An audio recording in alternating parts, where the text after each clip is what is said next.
flag of the United States of America, and to the republic for which it stands, one nation, under God, indivisible, with liberty and justice for all. Good morning, everyone. Morning. Dan, you're gonna be first. Ready? Yeah, Dan, the man. Just wanted to give you Oh, a... wait. 1 second. Pause. Oh, sorry. The Board of Commissioners approved, I'll make a motion, the Board of Commissioners approves the November 21st, 2023 regular meeting minutes. Second. Roll call. Sabrina? Yes? Mike? Yes. Tony? Yes, thank you. You're up, Dan. All right, I just wanted to give you guys an update on the natural essentials Oh, Yeah. situation. It's always ongoing. We are getting ready to submit a surcharge to them for a little over $1,000. I think it's $1,061 and change. And that's due to when we put them on that new permit, we started looking at their samples that they're submitting, and they are definitely over. Still? Quite a bit. They are quite a bit. I mean, I just saw substantially him over. about a month and a half ago, and he said, everything's perfect. Well, he knew a month and a half ago that that was not the case. So now I just wanted to let you know, we're gonna get ready to submit a letter, which I attached to the update here, just to show you what we're gonna do. I would imagine there'll be some pushback, and so I just wanted you to be aware of what's gonna There happen. will be, because everything's perfect. Well, thanks for giving us a heads up, because, yeah, our phones will be ringing, but Yeah, and like I said, you have it, I mean, right. yeah. And on top of that, even the samples were submitted late, over a month late. So, it's just a struggle. But we'll get on top of them, make sure that they stay in compliance, and go from there. Thank All you. right, that's good. All right, thanks, Mr. Dan. No That's it? problem Nope. at all. That's it. I just wanted to make sure you knew what was going on. Thank you, Dan. All right. Have a wonderful day. All right, you too, Dan. Shannon, good morning. I love your stockings. We just were informed they were there. They look cute. Sabrina did, though. I had Black Friday. They're so shopping. cute. Big Lots. Or Oh, Odd really? Lots, whatever I call it. Okay.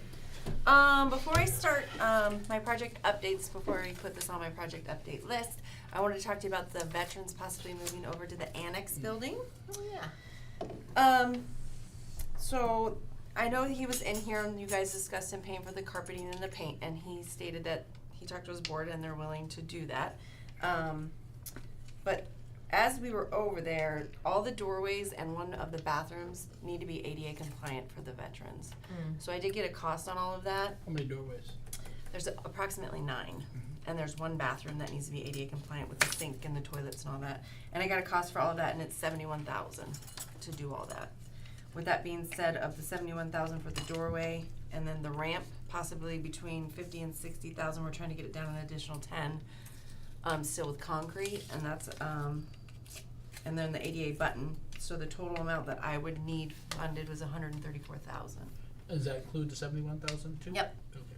So total is a Yes, and 131. that's not including, the bids that we just did for the HVAC and all that, but I've already got that encumbered for this year. Yeah. Do you have that in your budget, Shannon?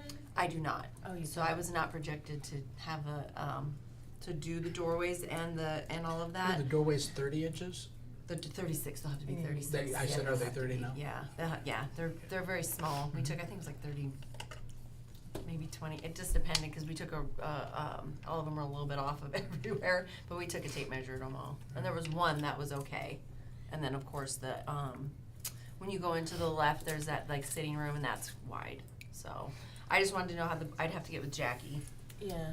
on the budget for that portion. So we briefly talked about the veterans going there, and that was, we hadn't made a decision, but hey, Correct. that sounds like a good idea. Correct. So, And then Kelly Jo, I think, Michelle confirmed, she's gonna take a look at the veteran space, because she's just using it for visitation. There's almost 2,000 square feet It's like right there. at the Veterans end has of her- 1,800 square feet where they are currently. Yeah, and she can pay us rent. they have 3 rooms to, They should be have able- multiple They have rents. so they got 2 up front. I think there's Uh-huh. 4. I think there's like Yeah, four there's- or 5 in the back. Yeah, I want to say there's 3 on A one side and 2 little- on one, but I yeah, that's 4 exactly or 5. right. So they'd be able, so they wouldn't have to leave the building, they would be No. able to right. do visitations there. Yep. So for the veterans So what are we're gonna, the doorways, the bathroom, The button, 80, okay. the ADA button, cause you have to put that on, the door so it'll swing out when they go up. And then we're still doing the HVAC, That was, that was already no in matter the who was going, basement. that was Yeah, gonna in the be- that was basement. gonna be done. Yep, And then, and they wanna do a lot of internal build-outs when they take, if they take the they space? told me that all they wanted it was to be painted and carpeted, and they were willing to take that out of their budget. Yeah. Cause the cost for the paint and the carpeting, it was like 54,000 for the carpet, and the paint was 18,000. So they're willing to, so they're gonna offset some of that, cause we would have to do that regardless of who's coming in Yeah, there. it needs some updates for sure in there, but Yeah. I just needed to know I didn't know if I should put that on my project list to go move forward, or what the board Maybe you wanted should to check with decide. Jackie and let us know. I think it's a win-win. We finally get the annex building used, and we finally can recover some of the rent we lost when Kelly Jo moved out of that riddle block. We lost a lot of rent every Yes, month. we did. And so, And they need it. Mhm. mhm. I mean, And it's pretty JFS simple. Yeah, and JFS, when they moved out of the annex building, we lost all that rent as well, Mhm. so. yeah, so. So I would proceed forward. Proceed. Okay, if I get with Jackie and she puts it in my Yep. budget, we're good to go. We'll make it a project like she does my other I ones. think it's the best use for that building.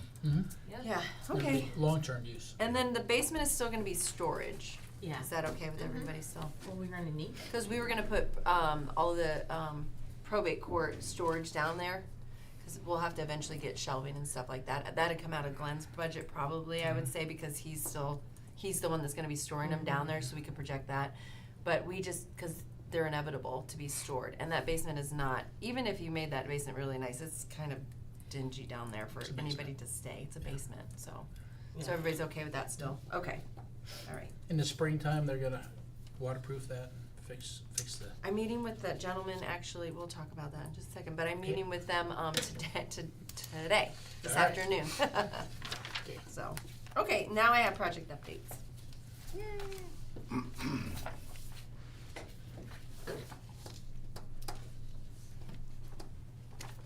Thank you. You're welcome.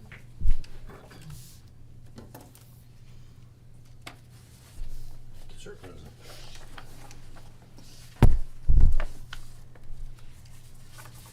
Thank you.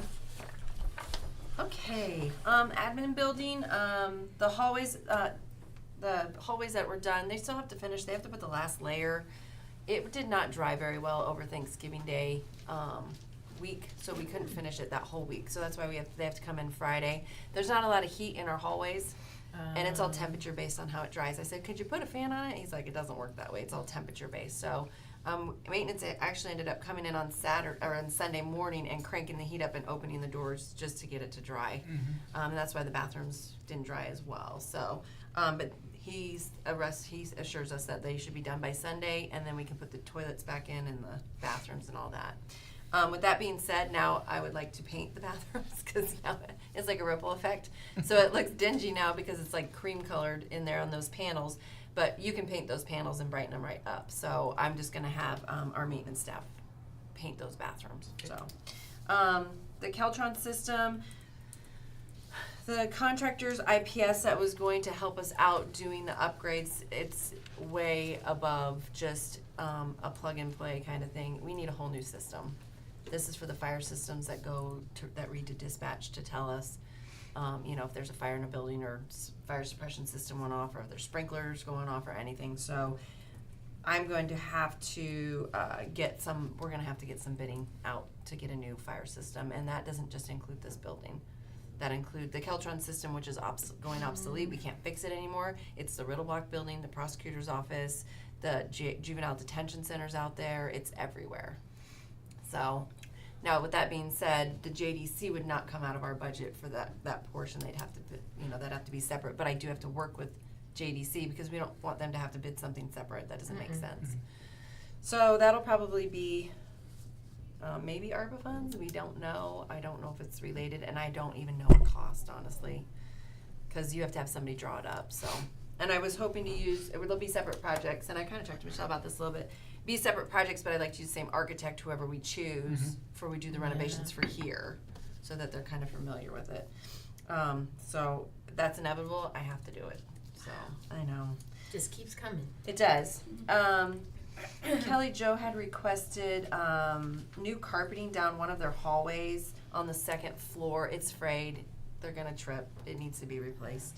But with that being said, she also wanted to install a sink in their break room, and it's $7,000 because there's no water source right there. They have to drill a hole through the first floor to utilize to bring the water up, and that's the closest source. So I don't. They've never had break room or plumbing somewhere else on that floor that they can. That's the easiest. We had a Klein and Cavalli come in here, and that's their Oh my closest water gosh, source. wow. So, I don't know how. I don't. I mean, it used that's to be a lot hospital. Of I for can it. imagine they did not have sinks in every. Yeah, I think it's just a regular office room that they can kind of convert it into their break room. Is what I think happened. There's so. no other restrooms on that floor by them close? I'm not sure. I mean, I don't know because I had maintenance meet with Klein and Cavalli to find the closest water source, and that's what they found. Wow. I think that's a lot of money for a Yeah. sink. I think we might want to look and see if there's Another room she could some possibly other, use for a break room. Yeah, that's. Things wrong. There's gotta be more than I Yeah, know. that Like, makes or sense another to me. room that's closest to to there and change a water rooms source. versus. The problem is too, is like, the plumbing in this building, if you go up, there's 2 sets of ceilings in a lot of these rooms Mhm. where you can't access water. Do you know what I mean? The plumbing's like right in between them. They put another ceiling up over it. But this is before we took it over. Mm. So, Yeah. okay, so I'll revisit that with her and see if there's another option. I don't Yeah, mind see. adding a sink, but I was like, $7,000, and you're gonna drill a hole to go to the first floor. So that was just a little bit different Yeah, for see me. if we so have another option. source. Okay. Okay, so that takes us to page 2. Page 2. The annex building, the kickoff meeting is today at 1:30, so I'll be meeting with the contractor and the architect, so we can discuss, so I can have some dates for you as to when everything will start and everything will be completed. I know the HVAC, I saw in the contract that he has 180 days, so it doesn't sound like, I thought it was gonna be a year. So it sounds kind of promising that they maybe will be done with everything maybe by next year instead of starting at the end of next year. So I'm thinking he'll probably start in the summer. With that being said, we temporarily brought heat in with Johnson Controls so that the annex building has some heat. It's not great heat, but it's got some so the pipes don't freeze over there. Dog warden, I talked to Dave, and they sent me pictures and I saw everything. I have not driven out there, but they're very happy with the flooring and it is finally complete. So it looks, I saw the pictures, it looks really great. There is some touch-up paint, just like down our hallways. They tape off when they do the sides. So when they pull off that tape, along comes the paint. And Dave's is worse than ours because his was freshly painted. So they'll have it touched up though. Maintenance can help them too. Page 3, the Marks Towers radio. The contract is, Jackie was able to move some funds. We were able to put the contract through for signatures, and with that being said, this probably will not be on my agenda anymore because now it's gonna be in Ryan's hands, because he's in charge of that project. So I just want you to know it's gonna go off of me, but it didn't go away. Cause once the contract's through, we're good to go. And I talked to Ryan about it too, and he's in agreement, so. Skipping to page 5. The Otis, the elevators, we have our next meeting is today. They do it on Thursdays at 11, and it's usually every other week. So I'll have a better time frame for you as to know, is the main elevator still on schedule to be done at the end of the year, or is it not? So I don't think they ran into too many hiccups, but they haven't said they have, and I reach out to them pretty much weekly. So probate court office renovations, they're completing the punch list right now. The tentative move-in date is 12/11. I don't even know if that'll be okay, because what happened was when they have speakers, through the windows, so the intercom, so you can talk back and forth. They're not in yet, so they can't really run the office. And they've been very kind, because they're like, well, let's just get it right before we move back over. So it might not even be till the end of December that they move in there. It just depends when the intercoms come in. They still have quite a few little punch list stuff that, to them it's not a big deal, but to us it is a big deal. One of the counters needs to be fixed. That's at one of the front windows. It's got an indentation in it, and it needs to be brought back out. So there's a couple little issues, but I've been working with Heather a lot, and they're actually very understanding, so it never ends when you think it's gonna end. And then Judge Doherty's carpet, you guys asked me to get a quote for her carpeting for the second courtroom. And it's the second courtroom, and it's the mediation offices, and it's $19,000. So I don't know if the board wants me to proceed, but it kind of makes sense to proceed if we've already done all of her other areas. It'll all be done at the same time. I just would have to coordinate that with her because she also wants new jury chairs as well. So I'm not sure when that would take place because I don't know if she put that in her budget. So Okay. Yeah, we need to get with Jackie then. What about her carpet? I'm okay with the cost of this out of my maintenance budget, the Okay. 19,000. Okay. She has to pay for her chairs. So, were you gonna ask me something else? Oh, no, that was it. And the record center. So this was exciting. I got a call from Don Tani because we put a feeler out there because the record center hasn't been painted in probably 30 years. And if we supply the paint that we get a very good cost at, the inmates are willing to work this winter and paint the record center on the inside. I know. I was so excited. He called me. He's like, "I'm out here. Can I meet with Glenn?" And I'm like, "You're there? Oh, yay!" So, and we get a very good cost on paint, or because we buy in bulk. So. Yeah. The HVAC units at the Riddlebach building, all the units have been installed. They're making some piping adjustments, and they are hoped to be out of there really, really soon. Wow. I know. So, they were having one of the Simon and Securo. They were called yesterday. They were a little cold. They have the unit in the basement keeps tripping, so they're trying to figure that out too. I just got a call, so little tweaks. It has been a busy year, Sheena. It's been busy. Do you have a list of everything I do. for this year? I do. It's on a separate. Every time we complete it, I stick it on another list just for the year. Wow. I'll bring it to you guys if you want. me to Absolutely, at the end of the year. absolutely. So, okay, that's all I have. I just have some resolutions. I have an update from Kelly Jo. Oh, yeah. Yes, ma'am. She would be interested in the area, but she said that she would be interested in, only if it is the same price as the area over at, Skip where they're Graham's currently at OMJ now. I don't know which- what they're at. But so I said, well, we need to see what Maximus has. Do you have any idea off the top She of your does. I head? actually do. There you go. It would be for that area. It'd be $1,691 a month. For it's approximately 1,886 square feet. And I'm sorry, 1,691. 91. That's what JFS paid in 2020. Okay, that's You gonna know what I be mean? more, It's kind but of let me like- see if she's in, I will put it up there. Okay. Thank you. Yep. I was afraid you were gonna ask me that, so I better get Ah, prepared. good job, Shannon. Okay. Yeah, because I don't remember, what was the one for Skip? 975. 975? Yeah, but does his include utilities? Because ours includes everything. And I will And make it was that just got point. renovated Yes. too, so no renovation. And costs. ours is just, we just did new flooring. I mean, it looks really nice. and Security, we have all paint. that in there, so yeah. Yeah. I will make the sales pitch. Is can I just ask a question? Would that be all of OMJ that would move, or just an No, additional no. area? This Okay. was, no, completely separate department. It's just that OMJ is located up there. And Yeah, we're okay. next to- I was just we're curious. next door to them. But it They're makes considered- sense that it goes there versus. This would be visitation. I mean, and that's all. I mean, that's up to the board on their cost. Yeah. Okay. All right. The Board of Commissioners accepts the proposal of Wertz Geotechnology Engineering, Inc. and enter into an agreement for providing technical exploration services for the project known as the Old Forge Bridge Replacement. Second? Roll call. Sabrina, Yes. Mike, Yes. Tony. Yes. The Board of Commissioners accepts the proposal of Euthenix, Inc. and enter into an agreement for the providing professional design services for the project known as the Old Forge Bridge Replacement. Second? Roll call. Sabrina, Yes. Mike, Yes.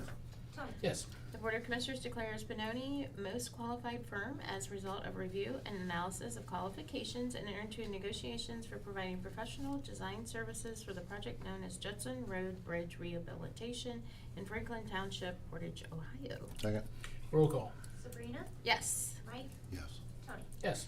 Board of Commissioners agrees to amend Resolution 23-0607, authorizing to enter into an agreement with DLZ for the preparation of plans, specifications, and estimates of costs for project number PC-W 23-101, water storage improvements, Ritztown, Portage County, W 23-0-080, water storage improvements, Shalersville, and MB 023 water storage improvements ran away for the Portage County Water Resources Department. Second. Roll call. Sabrina? Yes. Mike? Yes. Tony? Yes. The Board of Commissioners agrees to enter into an agreement with Ajax Commercial Cleaning, Inc. for the Water Resource Department at the following locations: O&M offices, Bridgetown Water Office, and Streetsboro Wastewater Treatment Plant Office. Second. Roll call. Sabrina? Yes. Mike? Yes. Tony? Yes. Board of Commissioners authorize Portage County Water Resources to accept grant funds from the Ohio EPA H2O Ohio Fund for Design and Construction Assistance Chen Regional Sewer Improvements Project in Ravenna Township, Portage County, Ohio. Second. Roll call. Sabrina? Yes. Mike? Yes. Tony? Yes. Thank you Thank all. you. Thanks. Morning. Morning, Tammy. How are you this morning? Good, how are you guys? Alright, the only thing on here is just our follow-up from last week's conversation in regards to the, extra 4 hours for full-time and 2 hours for part-time for the holiday, options for those 4 days, where people can do that. So I just added that into the journal entries from last week's discussion. All right. In accordance with section 305.30 of the Ohio Revised Code and this board's resolution 21-0396, part 9I, the Board of Commissioners acknowledges and approves the county administrator's approval to authorize to hire Chambray Flowers for JFS driver, Portage County Jobs and Family Services, to be effective as of Wednesday, November 29th, 2023. The Board of Commissioners agrees that this hire is contingent upon the applicant passing the required pre-employment screen. Second. Roll call. Sabrina? Yes. Mike? Yes. Tony? Yes. The board accepts the resignation of Carrie Brock, JFS Intensive Care Manager with Jobs and Family Services, effective December 4th, 2023. Second. Roll call. Sabrina? Yes. Mike? Yes. Tony? Yes. I'll make a motion to authorize 3-day internal posting of the full-time JFS Intensive Care Manager for Portage County Jobs and Family Services with external posting if no internal appointment is made. Second. Roll call. Sabrina? Yes. Mike? Yes. Tony? Yes. Make a motion to accept the resignation of Ronald Fraser, Collection Systems Operator 1 with Water Resources, effective date December 1st, 2023. Second. Roll call. Sabrina? Yes. Mike? Yes. Tony? Yes. I'll make a motion to authorize the 7-day internal posting of the full-time Collection System Operator OIT 1-2 of Portage County Water Resources with external posting if no internal appointment is made. Second. Roll call. Sabrina? Yes. Mike? Yes. Tony? Yes. I'll make a motion to authorize as an exception of section 23D1 of the Personnel Policy Annual, each Commissioner's Department Director is authorized, not required, to grant 4 hours of paid holiday leave to non-essential full-time employees and 2 hours of paid holiday leave to non-essential part-time employees, which may be used on Friday, December 22nd, 2023, Tuesday, December 26th, 2023, Friday, December 29th, 2023, or Tuesday, January 2nd, 2024. Second. Roll call. Sabrina? Yes. Mike? Yes. Tony? Yes. I'll make a motion to authorize all county offices will remain open during current business hours on the above dates. Holiday leave offered hereunder is waived if not used, and employees working on the above dates will not receive holiday pay. For the purpose of this order, non-essential shall be defined by the department's director in a non-discriminatory manner using their sound discretion. Second. Roll call. Sabrina? Yes. Mike? Yes. Tony? Yes. Okay, I'll make a motion in accordance with the Ohio Revised Code 121.22G1. The Board of Commissioners moves into executive session to consider the investigation of charges against a public employee. Second. Roll call. Sabrina? Yes. Mike? Yes. Tony? Yes. Going to executive.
does, you're on, go ahead. Okay, I'll make a motion to come out of executive session. Second? Roll call, Sabrina, Yes. Mike, Yes. Tony, yes, any action? no action.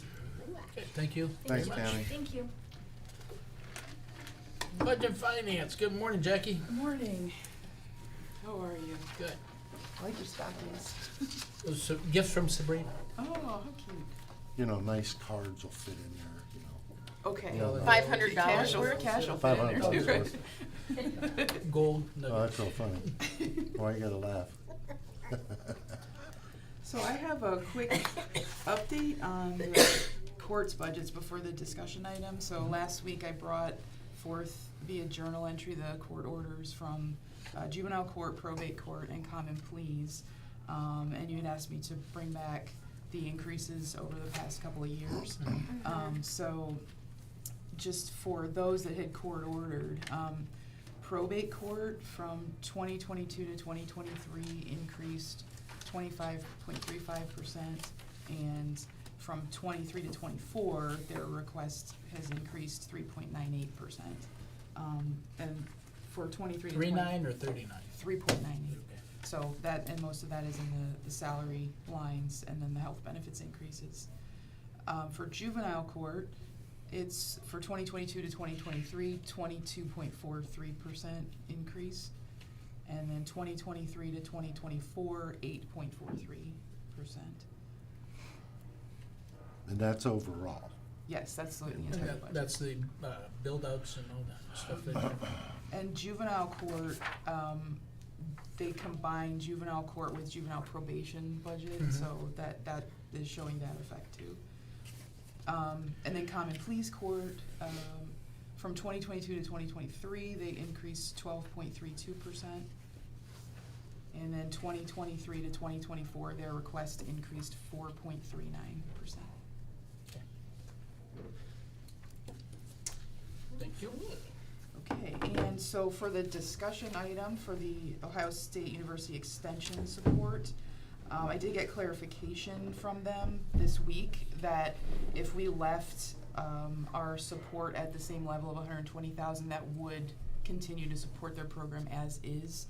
So the 140,000 isn't necessarily status quo, it was actually adding staff hours. So my recommendation would be to continue to support them as we are at 120,000. Good. Okay, sounds good. Sold.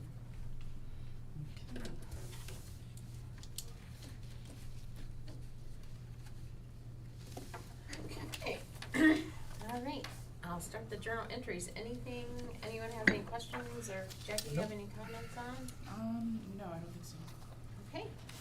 In accordance with section 305.30K of the Ohio Revised Code and the board's resolution 21-0396 and this board's resolution 21-0878, the Board of Commissioners acknowledges and approves the county's administrator approval too.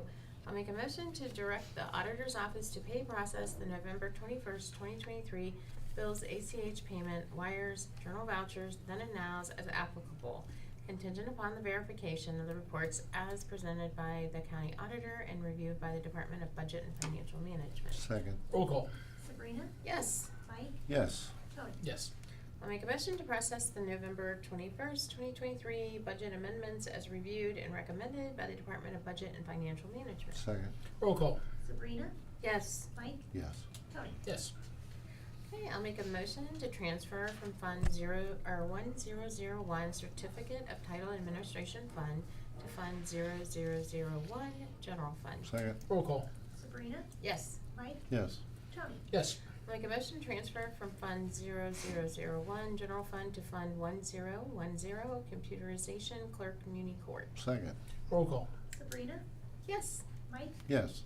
Tony. yes. I'll make a motion to rescind Resolution 23-0476, transfer from Fund 1343, PCBDD Part B, IDEA, to Fund 1340, PCBDD General Administration. Second? Roll call, Sabrina, Yes. Mike, Yes. Tony. yes. Make a motion for advance repayment from Fund 1343 PCBDD Part B IDEA to Fund 1340 PCBDD General Administration. Second? Roll call, Sabrina, Yes. Mike, Yes. Tony? Yes. I'll make a motion to transfer from Fund 1501, American Rescue Plan, to Fund 5600, Streets Road Sewer, General Administration. Second. Roll call. Sabrina? Yes. Mike? Yes. Tony? Yes. All right. Thank you, Jackie. All right, thank you. You'll stay in here for the next couple? Yes, I will. Okay. Bill, come on up, sir. Good morning. Hello. Good morning. How are you this morning? Fantastic. How are you, sir? Well, All right. So we morning. have you on for budget discussion. I'm gonna throw a question at you before we start. Remember, I was talking about that guy's roof, about a week ago? Do you help with the inside of a home too? We do, Okay. we can. Right. Depends on the case. Yep, right. You would have to come look at it? Or pictures? Pictures. Okay. 3 bids usually is the norm. Because there may be a group in Aurora that will put the roof on for the guy.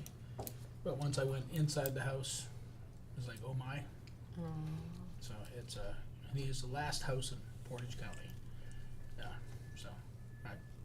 I'll talk to you later. Yeah, we can talk. Okay. Okay. So, thank you. You're up, sir. 2024 budget. Okay, what are your questions? No. I've never done this before. Oh, okay. And I was asking everybody, is there some kind of, Hey, Jackie, come sit up. Hey, you're doing well so far. You Good look like a morning, deer in here I headlights, like, am. what do you want me to say? And so, the first thing we're gonna start about with is the increase to the full-time salaries of 35.7% plus benefits increase, which increases your budget by $152,765. Jackie, do you wanna go over the recommendation? So we recommended that any department that is not currently on the scale, to be fair to those that are on the scale, get 1.25% increase. So that would be a significant difference to the 35.7%. So my recommendation was, it's roughly a $24,500 increase versus the $152,765. So the question that I have when I saw that, what you guys wanted, where are we, and we ask this for every department when they say salaries, where are we getting Those that 35% increase from what the board has been versus what you're saying? So there's a number of factors here. Number one, the positions that were marked as 7 and an 11 were working far past the capacity of that level, that wage grade. So in realigning them with the responsibilities that they were taking on, that brought them to a wage grade 8 and a wage grade 14, which obviously created more wage disparity for the office as well, which makes it a better platform to promote within. Have you talked with Michelle, have we talked about this, that, I've not talked with him. Yeah. Were the jobs refactored in our department, That's or what how you're did they saying. come No. to those? Okay, so No, how did you, so- how did you arrive at? I came to HR to ask them for some specifics of levels that they had based on the job performances that were identified within those wage grades, okay. and mirrored them up with the like performances of mine. All right, so all we're gonna have, the first thing to do is getting On with the Michelle and HR is saying, all right, let's refactor these to put them up from 7s to 11 versus saying, hey, we're just gonna give a raise increase, but without having there's a disparity on what they're doing versus what it says they're doing, what they're doing. And we'll try to Take Mm-hmm. get that. that number up to where you believe it should be once it factors. I tried that. Fair. I went through HR to Okay. ask them for a review. Okay. And basically, without being on the county wage scale, Mhm. I'm not their responsibility. Okay. If we're paying, we wouldn't be, Well, We're I'm not. yeah. You know what? disturbed if that's exactly what we said. Yeah, So, okay, You know right, what, let's call Tammy in, so we can good, try to I figure could- out how Yeah. we Yeah, can I get mean, I some could help. see Yeah. us, Yeah, yeah, cause if we're paying the salaries, then we should have the wage scale. It has to be should justified, yeah, you can't just throw a number out, so that's why So we're what you said you asking. did, we have to The- just do, The number wasn't just thrown out. Yeah, no, I did as we much understand what you're background saying. work as I Yeah. could. yeah, And we have to go with then the wage scale to, if we're paying at a level 7, and they should be at 11 or 12, but It the was just- it problem was an is, 8, going up to an 8? Okay. That's it. All right. You went from a 7 to an 8, Uh-huh. went from a 10 to a 14, Okay, all right, so they're multiple. increased, Mhm. or increased one position, Okay, the financial assistance coordinator. okay. And across the board, there were wage increases for each of the wages for competitiveness Okay. across the board, because we Yeah. continue to lose People. personnel Yeah. to outside counties Mhm. yeah, that So are what- paying the commensurate wage. Okay, so once you raise them up, how much of what percentage are raised at each one of those slots get, basically? Did I'd everybody have get to break busted? that Was down it for you across the board, individually. cost of It was living? across the Yeah, board. there we Across go. board? Okay. Alright, Tammy's here. Hey, Tammy. Hello.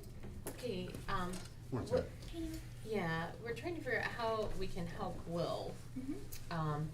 He's requested a 35.7% plus benefits increase for his employees. And we asked how he arrived at that, and he said he had compared job descriptions to some that you had factored, but we would say he would have to meet with you to have you try to look, and I don't know if we've got to that point or where we're at, so, or how we can help Will. Yeah, so, was this when you were working with Heather? Yes, ma'am. Okay, just making sure I'm following along. Mhm.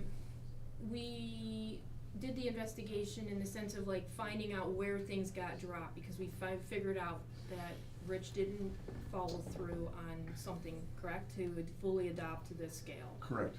correct. So we didn't have a resolution that showed that that happened, there was like, approval on one end, but not on the other end. I thought did your board adopt the scale, but they didn't like where some fell in the pay range? I thought maybe they were paid too much? Correct. No. They have reflected the word that they used, for whatever reason, was reflected the county wage scale, and then later adopted the Portage County Veterans Pay Wage Scale. So they have not adopted the county's wage They scale? have not, no ma'am. So then that's gonna be So therein is the problematic, issue. yeah, that's the problem. Yep. Cause they're not on the wage scale. Yeah. So they opted not to adopt it. Correct. So anyone that did not adopt it then would automatically default to the 1.25, correct? That's correct. Cause we have several others coming in asking for huge amounts, and it's gonna be, if you're not on the wage scale, cause otherwise it totally makes that scale wasteful. I mean, if you're not gonna follow it, then, you know, we wasted a lot of money if people get to pick and choose when they come on and when they come off, cause now you can't get on that wage scale for what, another 2-3 years? Correct. Now, so you're sort of stuck with what we give the folks that are not collective bargaining or on the wage scale. Of those people that we refactored, they did get their raises? We never refactored. No. That you had said you refactored. So we're talking two different things. What my job is, and when it was, you said when you refactored there, one or two of them had to go up in scale, correct? Yes, sir. So did they get their raises commensurate with, Effective 1 January. okay, this year? So of the 37%, how much of that was taken of just bringing people back to the scale where they belonged? I'd have to get you that number. Yes, sir. so what Sabrina just said is that 1 1/4 is for people out on the wage scale. But two things are happening simultaneously here, right? That we're bringing people up to where they should be Job on the worth. scale Yes, and paying them that. correct. And then the second part is An additional position, an additional position. as well as, number 3, an overall raise for each wage grade. Correct. So that's the overall wage increase is what we're having a problem Yeah. with, because they chose not to. They had an opportunity to choose to participate in They chose not whatever, and we've had, as Sabrina said, we've had at least two other organizations say, no, I don't want to participate in it I until know. time was too late there. So what I'd like to see is, of that 37%, how much of it was brought up to where they should supposed to be on that scale, and then how much was left over. That if we go by policy and what we're treating everybody else the same as that 1.25%.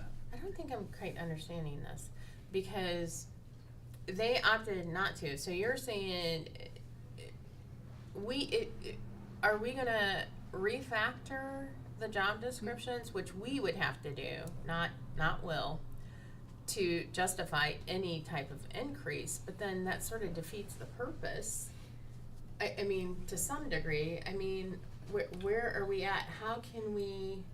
So if, the job factoring comes into play if they've adopted the scale. Yeah. Okay. Right, so there's kind of Only. that, Right, we got can it. give you an idea of where it would fall within our scale. I think there's a little bit of confusion, so we'll Yeah. have to do some research, because Yeah. I thought that your board at one time was They on did. board, but then they didn't necessarily, no disrespect, seriously, I don't have all my facts straight. But they weren't necessarily in agreement with where things fell on the Yeah. scale, and so then they decided not to fully adopt it. Correct. Which is correct, okay. So Yeah. if they don't adopt the scale, then they're not adopting the scale. That doesn't mean that when the board gives you a budget, that you can't pay people where you want to. It's just that you're not on the scale, so it doesn't really do us any good to factor. That's the difference. On our wage scale, if you follow the process with our wage scale, we would factor the jobs and say, hey, this is where this job falls. Now, if they take on a significant amount of duties in their job changes, that's when we would meet with you and say, hey, this job has now taken on an additional 10 duties, whatever it may be, and they would be refactored. And chances are they're gonna grade higher. That's just our process. But I'm gonna Yeah. defer to you, you're the director of your department, to see how you would do things if you don't adopt the scale, because they I did did not. things just like you said. I came to HR and they said they couldn't help me because I hadn't adopted scale. Well, that's probably, I mean, That's actually factual. I mean, that's sort of kind of true. yeah.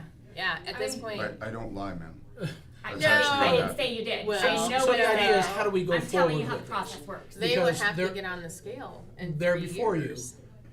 The board Yeah. and director did Yeah. not do things. So that puts you in a kind of a pickle, a lousy place. That's Welcome to our exactly, world. that's exactly where we are. Yeah. And if we want to talk reality, That is, and I that's understand that. exactly where we are. And And you I'm find trying to yourself- build a strong house Yep. that will stay. Yep, absolutely. Understood. And that's where, I guess we're gonna have to see how we could help. If Because at all, the in all person fairness. before you and that board that still exists made decisions that are affecting you today that go against, if by changing it, we go against county policy. And so that's what And that's not, that's where we're, That's why I'm not a happy man about boards. I think the director should operate. well, look at us. Through We us. get stuck with bad decisions that prior boards made. I mean, it's just the And- reality of and it. how- And how that's long- what's happened to you. Yeah, how long have you been here, Will? This is, I'm on my 8th week. Come on, Yeah. man. Everybody keeps telling me to slow down. I'm waiting No, for the no. county to pick it up. Come Yeah, on. well, and it's the county's doing their stuff to, I mean, Yes, sir, I'm sure getting the they are. building, it's just, Yeah, they're not just working one little area. I get it. but my problem then goes with your board that you inherited. How many people are on that board? Well, he was 5. on the board, right? Were you on were the board? on the board. Okay. So why didn't you guys adopt it? You would know then. We did initially adopt it, Yep. and then Rich never followed through with the second part of what he was supposed to do by coming to you and saying, we would like to adopt the county wage scale. So then it was kind of in limbo, and that was later found out from when Mr. Pickens had taken over as intermediate director. So then we were in limbo. Oh. So at that point, the board says, well, okay, for now, so that we have some guidance to operate, do the best reflection possible based off the county wage scale. And then later, we adopted our wage scale. that we fund. So see, that's where it gets confusing. Yeah. Because your board can make a recommendation to us, but it's our final decision. I mean, that's my point, you know? And the ball was dropped, Yeah. and that's the main point. Yeah. That's what I said. It's, the main Yeah. point is, Happen. Would it be fair to see what other positions are paid throughout other counties? yes. Like, Huh. position to position? I'm just Go throwing some things right out. ahead. I'm not going to, that would be I you. absolutely invite you to See, do and that. that's what we have And you're tried to gonna We do. like find, you to and do you're gonna that. find that I'll be happy to do that for you. I can provide that by the end of the day. Give us like. And you're gonna find that the majority of the counties around us, excluding Cuyahoga, of course, they get 67,000. But when you look at the Trumbull counties, when you look at Stark County, when you look at. We gotta look at comparable counties though. Green Size. County, This is about Yeah. size. looking- Fair. You're gonna see that Yeah. we're comparable now than what we were before. Okay. And that's why we continue to lose people. Yeah, so when you do the comparison of counties about 160 to 175,000 people. Pardon? Yep. So, I mean, that's what we're talking, when we say comparable, size-wise. We're a medium-sized And county. that's where we, Right, when right, we right. start, yeah, so that's it. So that is, I'm sure that information is readily available to you, as you just said. Some way of trying to, how can we help you deal with the wrong that has been done? Yeah. That- Well, I'd love to have that conversation any other time than now. Oh, absolutely, absolutely. Yeah, but it's well, not really Yeah. in our wheelhouse to deal with it. That Right. he reports to a board. I got it. I So, got it. yeah, we wanna be careful there. And no, we can't change it, and all I'm saying is, No. the board made a Probably decision Will can apparently get from on. what he's been able to say, he was on the board, and the director didn't follow through, so then the board did whatever needed to be done at that moment.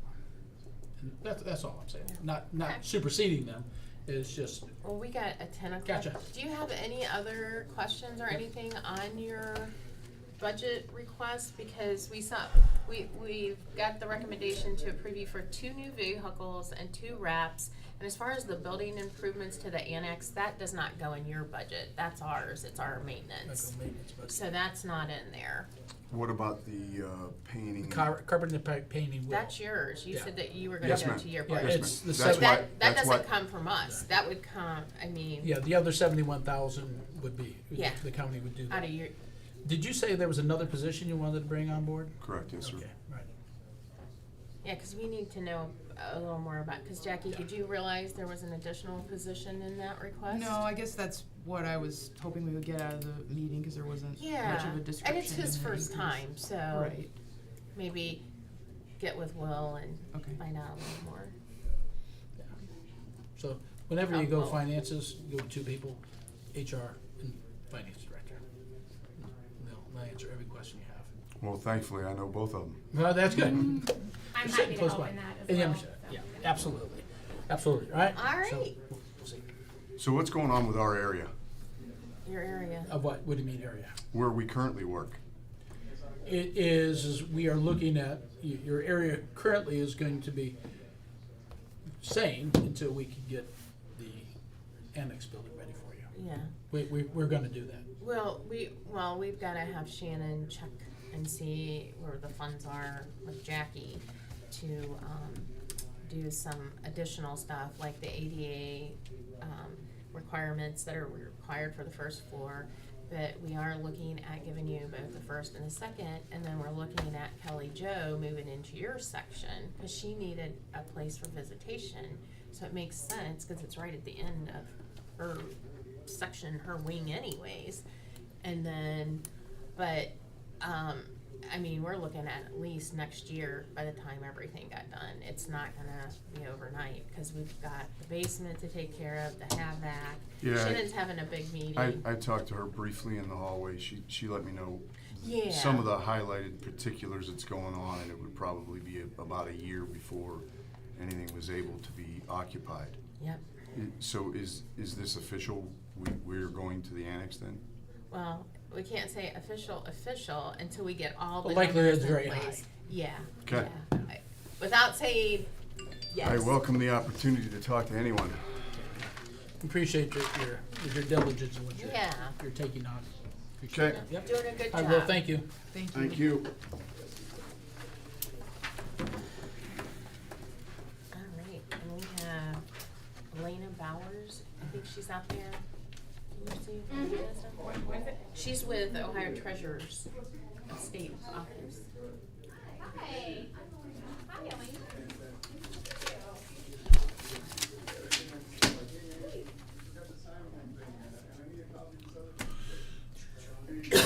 Morning, Barb. Good morning, Mike. How are you? Good, good. Hi. Good morning. I was wondering if you were coming. Good morning. See ya. Hi. Morning, how are you? Elena. Good to see you. It's Good. Elena or Good. Lana? Elena. Elena, nice to meet you. I'm Good. Mr. Good to see Bennett. you. Come on in. Hi, Linda. Tony Bellman, nice to meet you. Nice to meet you. How's everything going? Nice to All meet right. you. Good. How are you? Not too bad. You guys Morning, can come on Mr. up to Auditor. the Morning, front. Mr. Auditor. Hey, Matt. Morning, morning. We have a special guest with us, Yeah. Auditor Kelly. Yeah, we don't see him often. Yeah, right. All right. The Thank floor you so much. is yours. All right. Well, so I know Adam and some of our former stable team has been, over the years, I think, talking about our program. We definitely want to include Auditor with this conversation as well. Do you have any questions about the stable program? Did you read any, kind of know a little bit Yeah, about it? I'm Anything familiar can- with it, and I Okay. always thought it was a good thing, but unfortunately, our prior auditor did not buy into it, so that's where it ended. Okay. I bought it, by the way. Yes. So We give recruited us a- them, give yes. a- Give us a snapshot of what the program is, because we're in public. Okay, perfect. Yeah. So Stable Account, we just celebrated our 7-year anniversary. It's administered by the Ohio Treasurer's Office. It is a national program, but we were the first state to launch back in 2016. It is a savings and investment account that individuals can contribute into if they're eligible. And the eligibility is if they've had the disability diagnosed or the disorder before they turn 26. The savings, the funds in the account can be used on qualified disability expenses. So it allows those individuals to have, savings that they can use for their entire life. But the reason it's so important is because prior to 2014, if you were on means-tested benefits such as SSI or Medicaid, and this is still a rule, there's limitations on how much money you can have to your name. So it took 10 years for the ABLE Act to pass, and it was passed in 2014. And the ABLE Act allows all states to implement their own ABLE program. So Ohio's ABLE program is called Stable, and we launched in 2016. So we just surpassed 37,000 accounts, which is incredible. Oh, that's which means awesome. that's 37 individuals that have more than $2,000 that they can and be allowed to save for their life. So it's great. Aside from our advocacy of the program, we've connected with organizations across the state, disability-affiliated organizations, local governments, school districts. We're huge on advocacy of the program because it just empowers individuals to, have their own financial independence. A lot of our account holders are working, they're proud to work.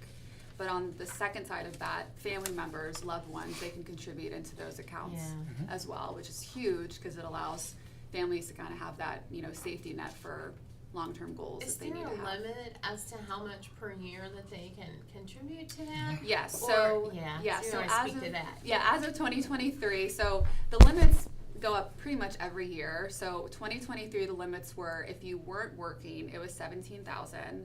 If you are employed, you could contribute additional 32,590.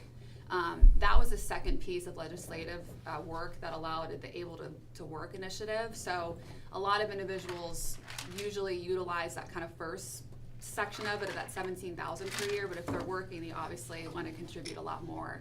So that each year can grow over time. And then next year for 2024, the limits are going up a little bit as well. And then the entire account as a lifetime balance can have 523,000 in it, which is incredible. Yeah. It's a lot. So Yeah, I've asked my family to contribute, and they won't contribute. to me. To your bank account. There's a disability. Oh, is there- I'm not sure we're rated properly. I'm missing something. So, Elena, Yeah. so a prime example was at the time that Rebecca had come around and introduced us to this, I had a realtor friend that had a child that had schizophrenia. He's now 29. And this would have been perfect for him because he's on SSI. He can only have, because if he has too much, then they reduce his SSI. Goes over the resource limit. Exactly. So his mom wanted to set this up, and it was the recommendation of her attorney as well, because she had cancer and she was terminal in something. But unfortunately, we were not able to do it here in Portage. But that was the prime example of someone that could have utilized this, and she could have set that money in savings, because now he got the money, and you know there's and he can't touch the money. That's the other key to this is you put that money in there for this loved one, and they don't have access to it. Now he had access to all this money, and his dad's not keeping an eye on it, and it's running through it. But it's sad because this would have been perfect for that. Absolutely. Yeah. A lot of the account holders are, you know, they do have a disorder or a disability, Yes. and they're cognitively independent, that they can manage the account themselves. But there's so many situations where mom, dad, you know, they have a loved one, son or daughter, that's diagnosed with something very early on, or down the road, you know, something might come where they're, you know, diagnosed later on, and then they might be on those means tested benefits. Not all of our account holders are on those benefits or have to be. It's not a qualification. But if you are receiving those benefits, you have to be really mindful of your savings and how much money you can have. Because it also helps, like, if they needed to replace a couch or something, Right. you know, they could use the savings account and not be penalized. Yeah. Because then the government's like, okay, where did you get this extra $1,000 at? Because it really prohibits them from being able to save. Yeah. So I think we're all three of us are on board. Very much Good so. to hear. Yeah. Awesome. Wonderful. Yeah. Yeah. And Is there I'm glad our anything- new auditor is. Is there anything the commissioners Yep. need to do, or Yeah. letter of support, or anything like that? No. So I think just outside of our, you know, the second piece of our, you know, continual outreach and advocacy of this program is we're fortunate to have such great organizations and partners throughout the state that are the ones that are connecting directly with individuals and families that are, you know, eligible for this program. So our kind of direct deposit feature that we want local governments to be aware of is going to allow those eligible individuals that may be employees of your county, or maybe, you know, there's a mom that's working that could learn about this program and say, I can have a percentage of my paycheck go right into my daughter's stable account, and that's huge. Yeah. So it's important for us to, number one, tell everyone about this incredible program, but secondly, know that, you know, if there is an opportunity to offer the direct deposit piece to employees at no cost, it's voluntary, of course, then we want to make sure that the counties are having our support with that as well. Great, excellent. Yeah. Yeah. We're all for it. Okay. Sounds good. Wonderful. Sounds great. Perfect. Thank you very much Thank for you so coming. much for coming Thanks in for today. bringing her in today. Good to see you, Adam. Matt, good to see you Good to see too. you, Elena. Matt. You guys have a great afternoon. Thank you, you too. Thank you.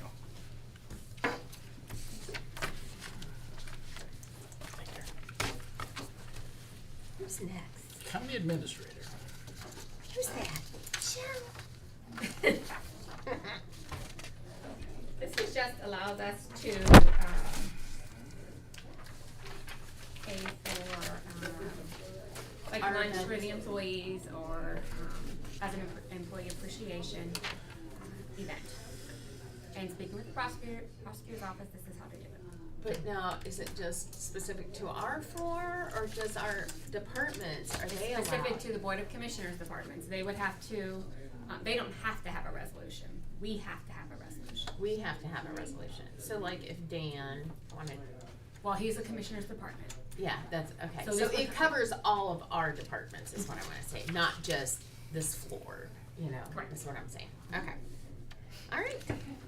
I'll make a motion, the Board of Commissioners approves authorization for the Board of Commissioners to host employee appreciation functions through December 31st, 2023. Second. Roll call. Sabrina, Yes. Mike, Yes. Tony. Yes. All right. Right. Let's recess to 10:30, please. All right. I wanna throw something at you. So the sheriff isn't coming in?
We'll reconvene as Board of Commissioners.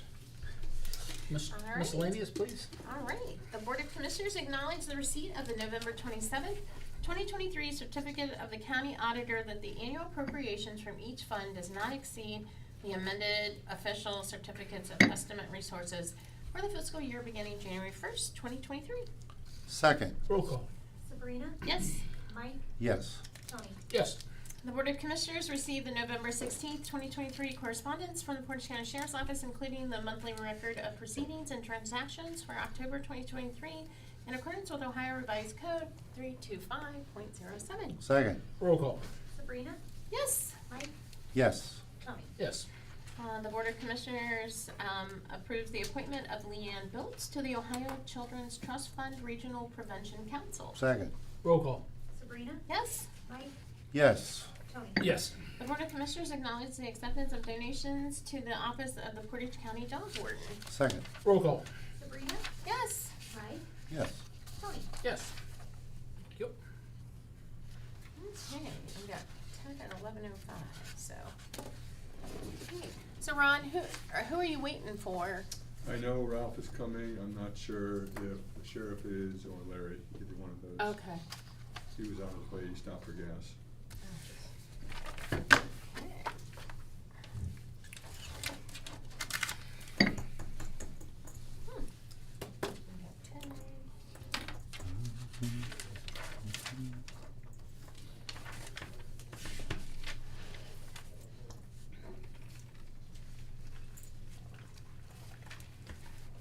I think I heard Ralph. I need to sign in. Morning, Chief. All rise.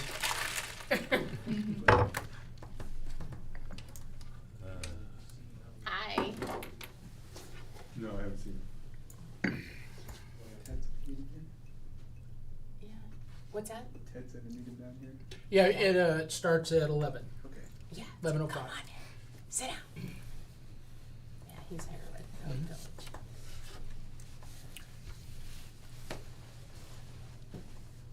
We're just waiting for the sheriff.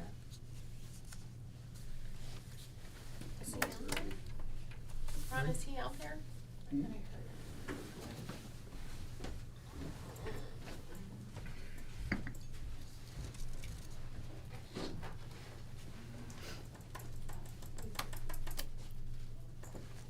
He's here, he's on a call.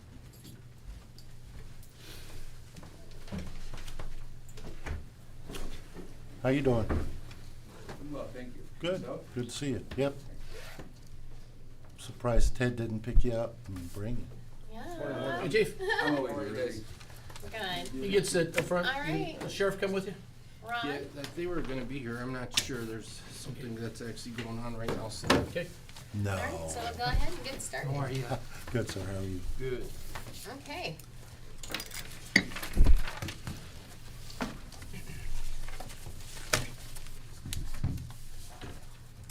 You guys can start whenever you're ready.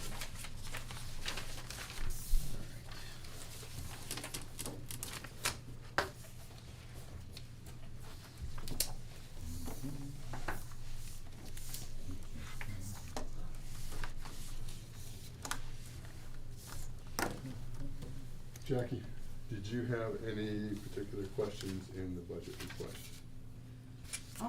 Well, yes, I had several.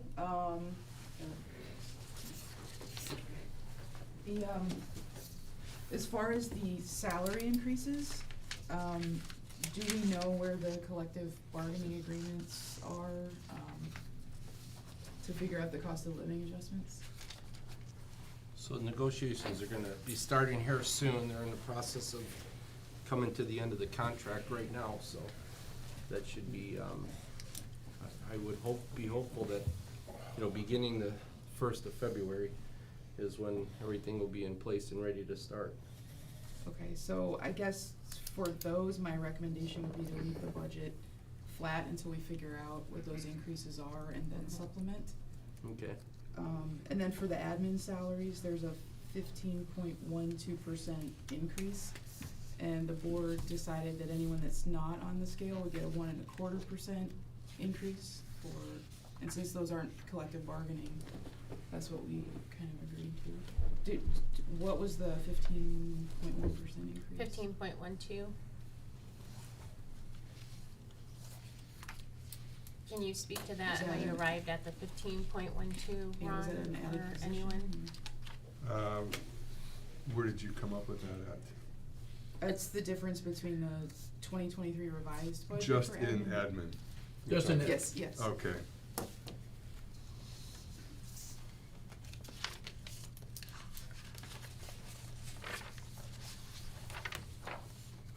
Jackie, did they have a copy of this, or no? Do they have a copy? No, okay.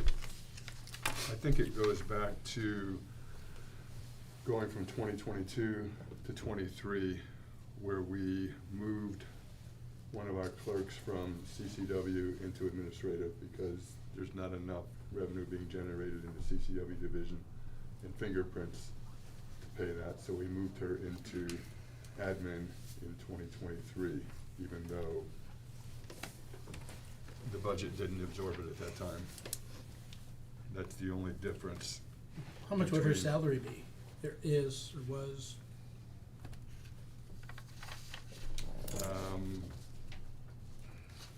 Yeah. Low 40s, 41, 42. But the budget, so the budget this year is projected to be underspent in admin? I'm sorry? The budget this year is projected to be underspent in admin, so I'm just, like, if it's because the position was added, then wouldn't the budget be short for this year? There were some other components that we didn't spend what we thought we would. I can go ahead and delineate those and send them to you in an email. Yeah, cause we're showing, what, admin, they would be, over 16,573. Yeah, that's what would be available Would be, yeah. at the end of the year.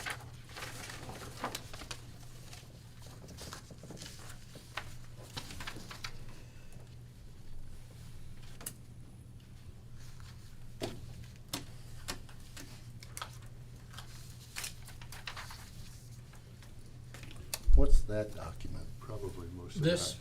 Ralph, Which one, this is- one? is Yes. You yours. have it. I do Your not have it. Working full time. Jackie, do you have one of these, Mike? Sure, It was I- put on your desk, where I were can grab these? one. No, Want me to mention that? I don't have one.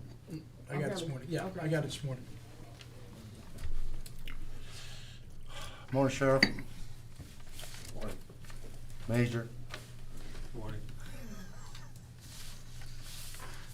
Decide whether or not it's good or not this morning for now. Beautiful morning. It's gonna warm up. I did hear 50. I'm in. Ah, it's supposed to be warm for the next couple. Yeah, I apologize, but you guys are looking at a document. Well, I just came in early to ask for this. Yeah, it was printed out yesterday, or late yesterday. I only worked half a day yesterday, actually. Thank you. Okay.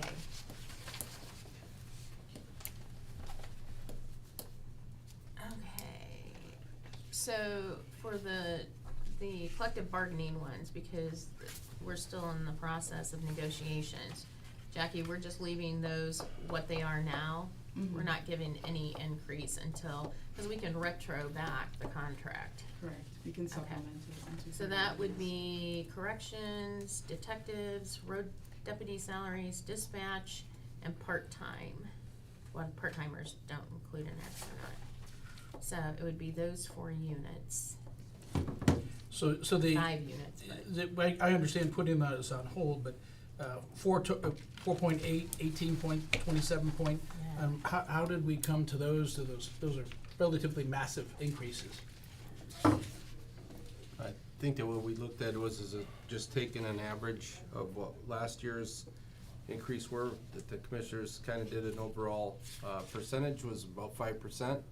And we just, looked at what a lot of these agencies are basically you know, going between, you know, 4 to as high as 12, 13% of increases that they're doing. We just tried to kind of get an idea for just a basic number to try to budget. It was we looked at 5%. So the increase in total deputies is 27.77%. Well, the increase is also that you gotta take into account the other 8 deputies that you guys approved on that grant. So I there's, thought everything that was for that grant was paid for by the state. it is, it is. So for 2023, we operated with those deputies, bringing those deputies in, and there was no additional appropriations When did they start? I to thought that just. 2023. They started throughout the year, you know. When was the grant? The grant was like in March or something around there? Yeah, the February? approval for the grant was in March, and then Okay. we had a couple of deputies that we actually were able to qualify that had been backlogged all the way to 22. Mhm. So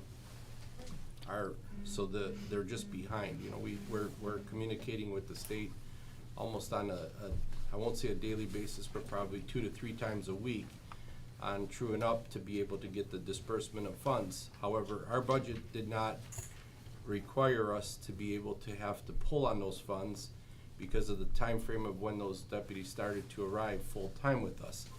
We're still going to be able to captivate the amount of what that, you know, $1.8 million was. But what's gonna be nice about this is that the plan was to pull that money for 23 and for 24. We never had to touch it for 23, which gives us, you know, an extension into 24, extension into 25, technically with the amount of money that we're gonna receive. And with that being said, you know, the number that you're seeing of that increase, you know, we have to include it in our budget because they're with us.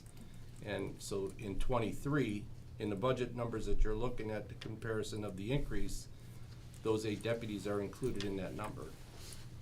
In reality, they're not. They're out of another pool. They're supposed to be out of another pool. Well, at the end of the day, it's still going to be appropriated from the general fund, because the dollars that come in from that grant are not received by the sheriff's office, they're received into the general fund.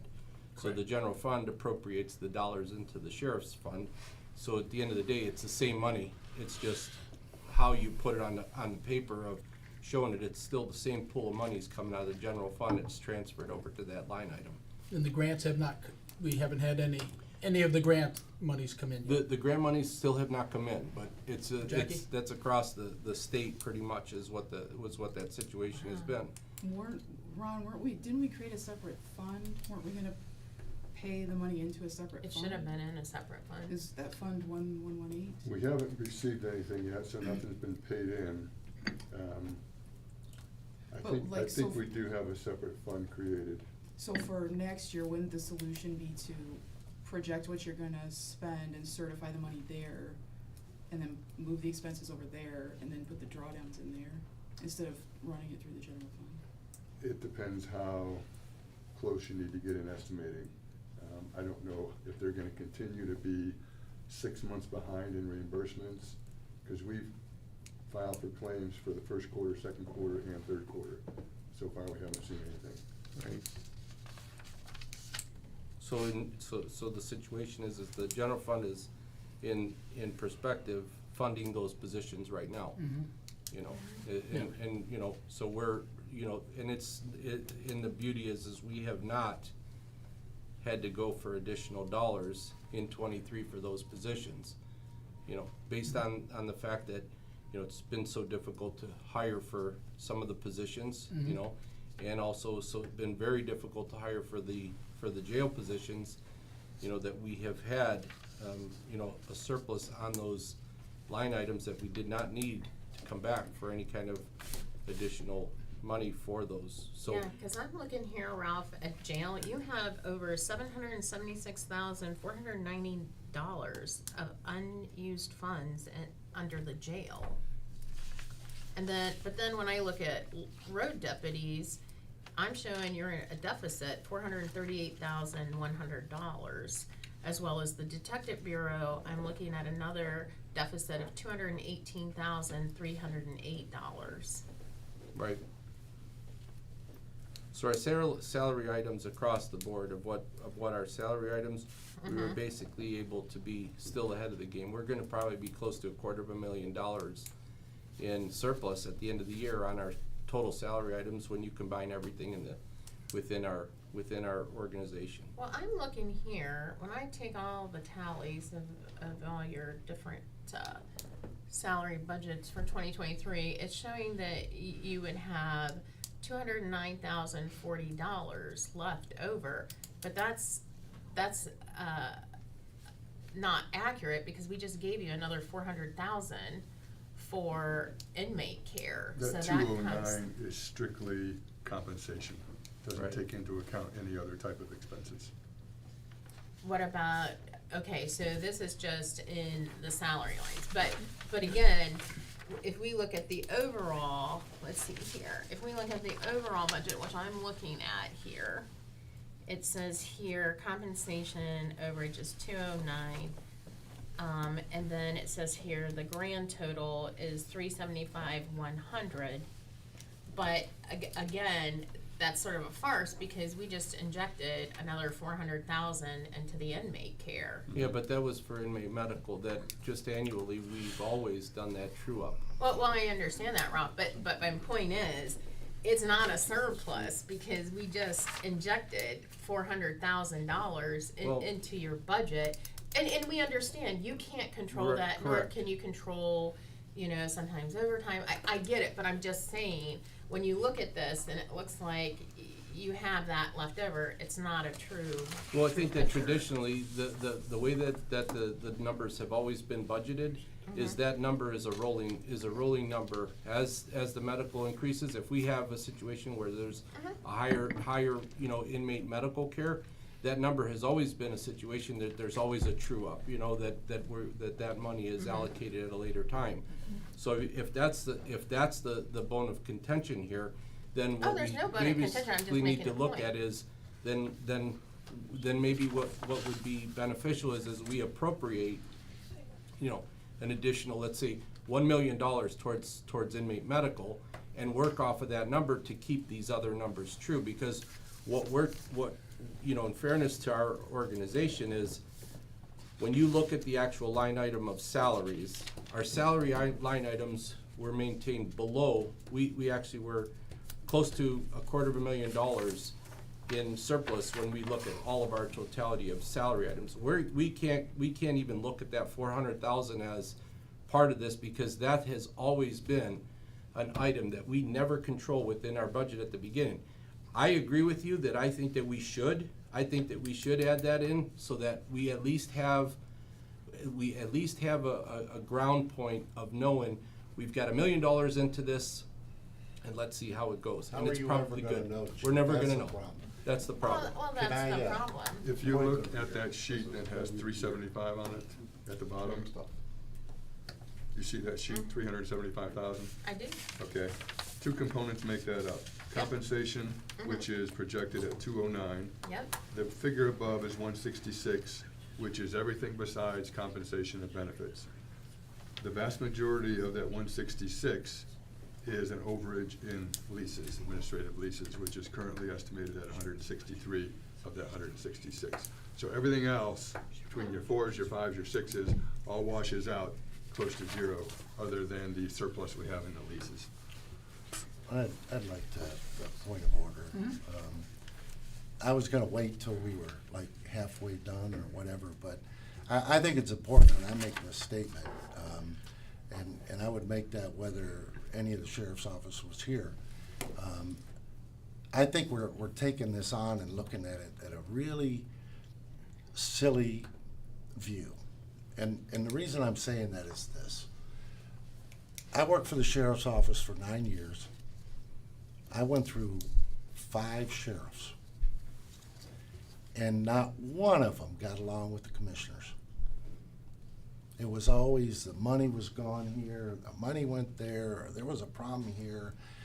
And it was problems. I was driving a police car with 400,000 miles on it. And that was kind of that's the pushback. That's how we're gonna deal with this. Well, I don't buy it. Don't buy what? I don't buy us pinpointing and nickel and diming. The sheriff was appointed by the residents to run the sheriff's office. Elected. Correct. Appointed. Okay. And he was elected to do that. And if a few people don't like what he's doing, we got an election coming up. But my concern, and it always has been my concern, is the safety of the residents of this county. And I know for a fact that that is the sheriffs and the chiefs and the majors, and even Ron for that matter. Things change, things happen. We're in a bad time, folks, right now. We are in a bad time in this United States. And don't tell me it's not affected Portage County. And I'm not here to go through every line and there's a problem. Don't tell me that we can't take care of this and move on. And as I said, I would do this whether you two are here or not. I've said it before and I'm saying it again. I think that we have to stop maneuvering this. You guys run that place, we don't. And I don't think it's a, I don't think it's a misnomer that I've been in law enforcement all my life, public service all my life. And every sheriff that I had to deal with had to go through this. And I gotta tell you, I'm not happy with it. Is there monies available? Let's take care of business and make sure they have not only the manpower, which is hard to get now, and the equipment to operate. And I'm tired of looking back. We have to look forward, because if we keep looking back, we're not going anywhere. And I don't care what anyone says. And this is my opinion, my thoughts, and you can go around the county and you can, it's mixed emotion, just like anything else. But I'm telling you, you do a survey, you go around and talk to the residents, and I don't care what anyone says that lives outside of a township, they have to feel safer. And I can't drive my car within this county and not see a sheriff's car. And I'm really, everything we do is, you know, we're looking at, we had a 4% increase. What the heck is that about? Come on. I'm not running that place. And I'm not planning on running that place. And it's just kind of irritating me. You guys run that place. And we leave you alone. Are things gonna happen? Are things gonna happen that, I don't like what you did, I don't like what you did? Okay.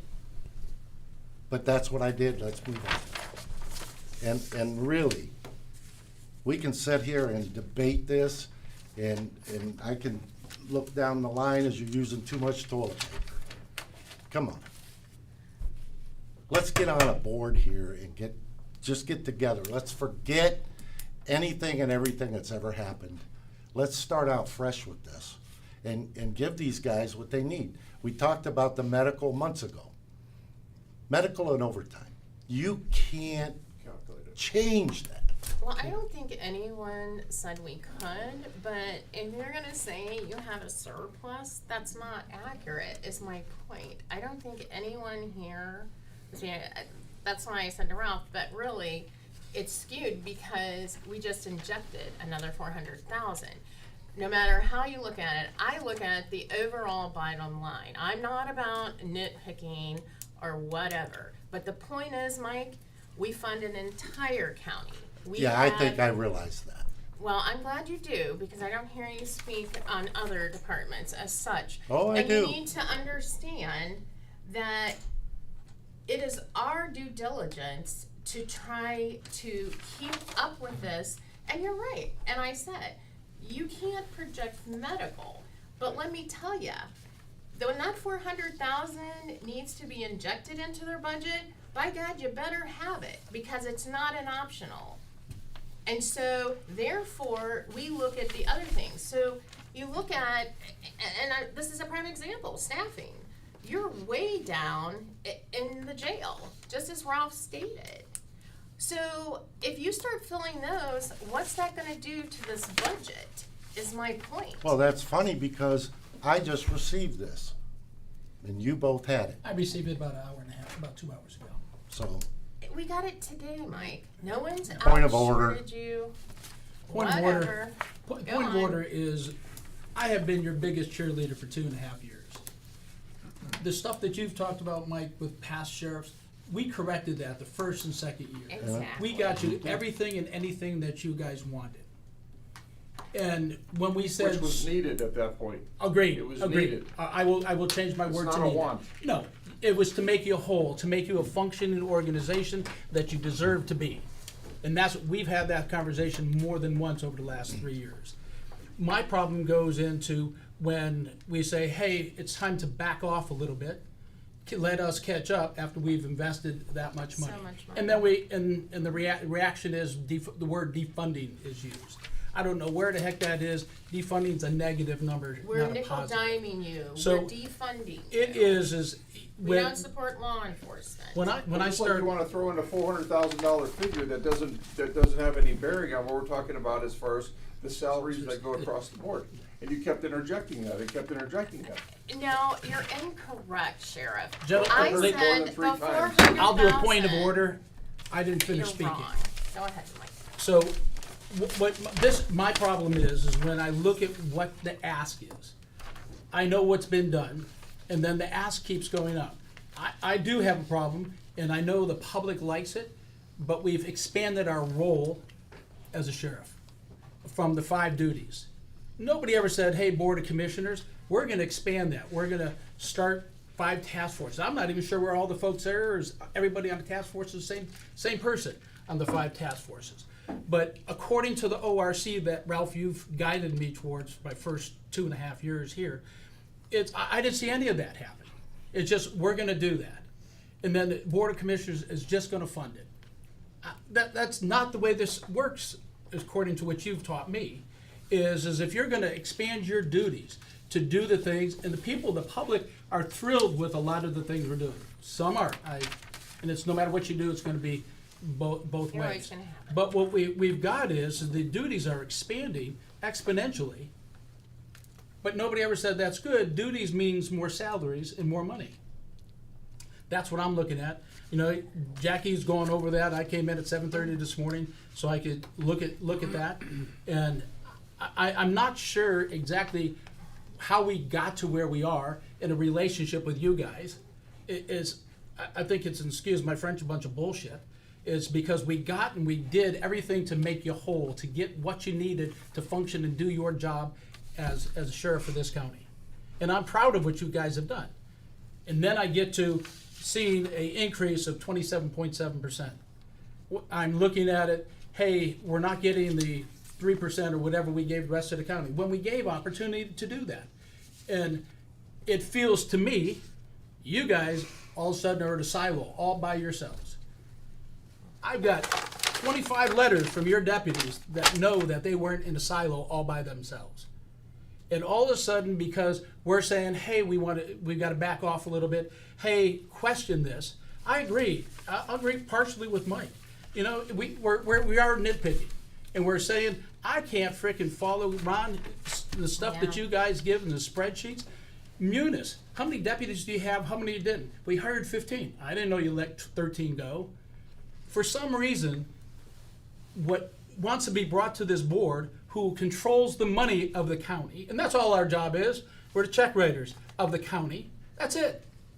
Why is it so damn difficult to have a communication line with the sheriff's department so the Board of Commissioners actually knows where you are, and it doesn't take somebody 42 hours to figure out what the hell you're going, like 8 of those guys of the 9 are gone. Because one of the commissioners went outside of his realm of duty and put something on public letterhead as the commissioners accusing me of spending money like a drunken sailor. And we were within our budget, and our people came there in front of your people and proved that. And you have never come out and you've never said that you were wrong. I That's was why. not wrong. I You was were not wrong. You were wrong. I was 100% not. wrong. When you guys, when we said that, I came to you 4 times. I came to you 4 times and said, we're gonna have to slow down. You have said, you're not the boss of me. Right. I know, never wanted to be your boss. We are the county, and every dollar, As that's long as all we're it is. able to qualify and we're having reasonable asks for what we're doing, that you guys are supposed to be the ones that are facilitating it as far as the financial side. And when we That's it. question, and when we question why are you gonna do that, it is, we've got, what you had for 2.5 years is whatever you wanted or needed to get your job done, it was there. And soon as we said it's time to back off a the little issue bit. again. What you Pardon? did, what you did was wrong, Tony, and you know it I was did wrong. not, no. You did. And because we asked that, we said it, we come back a month later and say, hey, we need 1.4 million. I bought radios already for that. Okay, it's public comment Yep, time, we okay. need to pause. Is there any public comment? Not that I am aware of. Okay, so alright. continue, and I think we need to redirect to The what we're redirect is the doing. budget, but Sheriff, Yes. when all we asked is I asked is common courtesy. That was tossed out the window by, no, I have other things to do. No, So we had things that that, we were doing, and you didn't want to accept that. Ralph was down there getting his recertification for his helicopter pilot license Mm-hmm. down in Kentucky, when you said, we're having this last day and you better be there, okay, and you didn't accept it. Okay, so, so go ahead. I guess I gotta say this, because I need to clear the record here, is that you're saying that we were over budget. I have to dispute that, because we had to sit down, and Jackie was there, and Tammy was there, and at the end of that meeting, were we over our budget? The answer was. Well, you were projected to be over in, But were we over our budget of what this? not Correct. at the moment, because it That's- was spring. But we were told that we were already over our budget, that we had overspent, but that wasn't the case, and we were on track. And let's take away the medical, That 400,000 is not sure. I But Commissioner Bennett keeps bringing that up. But the past practice of what the Commissioner's office here always had as a practice with the medical was that when we combine those bills, that there is always an injection put into that budget for that we never budgeted for it. So now all of a sudden, we're changing the rules in the middle of the game, saying that we're over by, that we're over, that there was 400,000 that was put in there, that you're basically saying that you take that and add that to what our numbers are. We can't I in know, good but- faith do that, but because Ron- that's not the That practice. has to set something. And it But looks Ralph- like we are careless, and we're not. I did not say that, I'm just saying, but we have to plan for that. Okay. We have to plan for any And I'm extra good for that, overtime, and Commissioner. and that's what I was trying to say, I'm not saying, but it's a falsehood to think that you got 375,000 when we just injected another 400. So I'm not saying you're over budget, but I'm saying, but we have to budget for that money. You can't plan But let's for be it, fair but here. we have to. I understand that, but let's clear the air here. We are going to be in a surplus position, not counting the 400,000 that we knew was going to have to be paid at one point in time. Past practice has always been that money is appropriated after the fact. We have kept our budget under $250,000, taking that 400,000 that we knew was going to be done. And I totally agree with you. I think that we need to come up with a number to say we put $1 million into the budget for medical that we don't know what that is. That number could be 100,000. It could be $1 million. We don't know. There's no way for us to project, and that's why the commissioners in the past have always done that, where they just true up the numbers so that we know it is what it is, and we do that. But I just want to make it clear that we can't control that number. But what we did control was the reality of our salary items across the board. We're coming in with the surplus of $250,000. That's the bottom line, you know. Well, So here's another thing though. When we go to look at your budget for next year, we look at the historical values. So when we've had to inject that money, that means we probably are gonna have to increase it. So somewhere has to give. We don't just constantly have constant money to keep funneling. And the reason there's such a huge surplus in the salary and fringe benefits, as you've mentioned, you're not always fully staffed, and especially when I'm looking at the jail. So I'm just trying to say, Ralph, Right. to say that you're at a surplus, it's not, you're at a surplus because staffing's an issue. Truly is. And like I said, and your expenses are less, your benefits, everything's impacting it. But hopefully someday you'll be fully staffed. So that's what I'm saying. And then when we look at, there's that 375, in reality though, if you were fully staffed, we wouldn't have it. And so the other thing is with the medical, and I agree, I wasn't trying to point you out, but it's sort of sort of misleading that we see we have 375,000 overall, your overall budget, when really we've got to inject. And it's not a penalty to you, Right. but it's for budgeting. So at the very best, I would say you stayed within your budget, and that we had to inject. But again, it was reasons that you could not control. Right. But that's Yeah. every year. That's every year we go through this, every year. We can't control that number.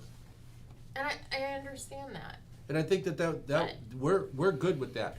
If we want to come up with an average and say, here's where our high years have been, here's where our low years have been, let's put X number of dollars into the medical, then I'm good with that. Our financial team, Ralph, to do is, it would be to advise us on, but we do take that into consideration. Right. So, but what I'm saying is that increases, something else sometimes has to give. And that's where Commissioner Badalamenti is trying to get at. You guys are not good at giving up anything, and we've given you a lot, and we're not gonna be able to sustain it. So that's why we need to try to work better together and see what we can do.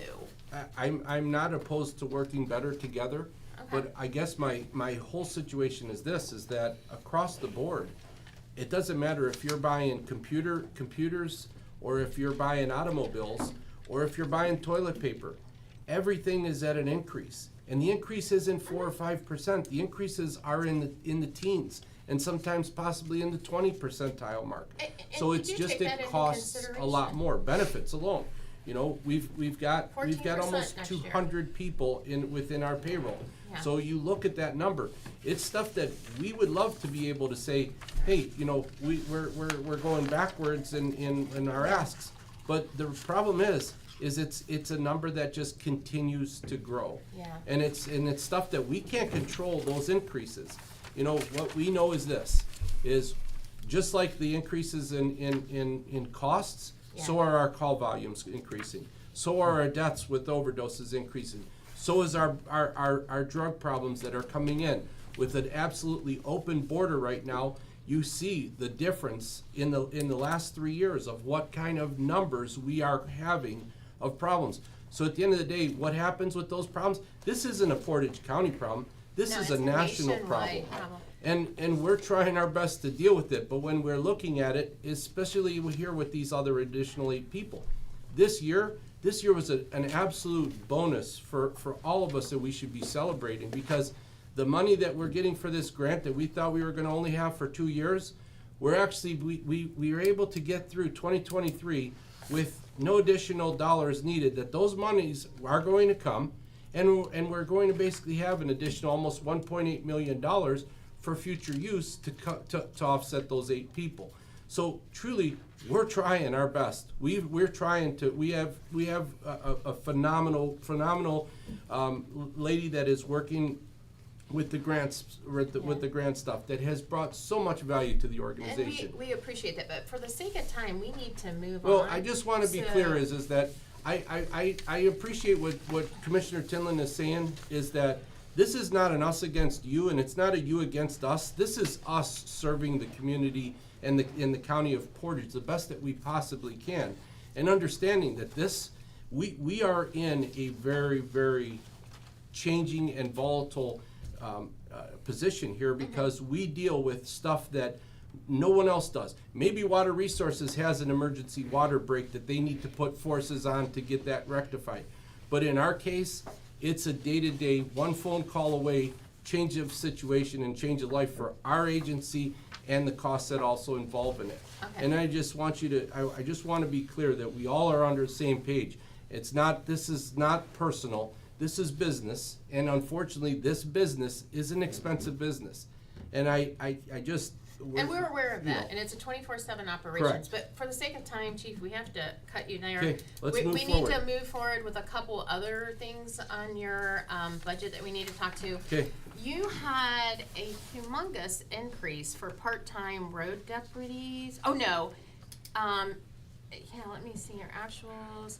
We're looking to reduce that. Actually, it wasn't a humongous. It was a 0.3% increase of $400.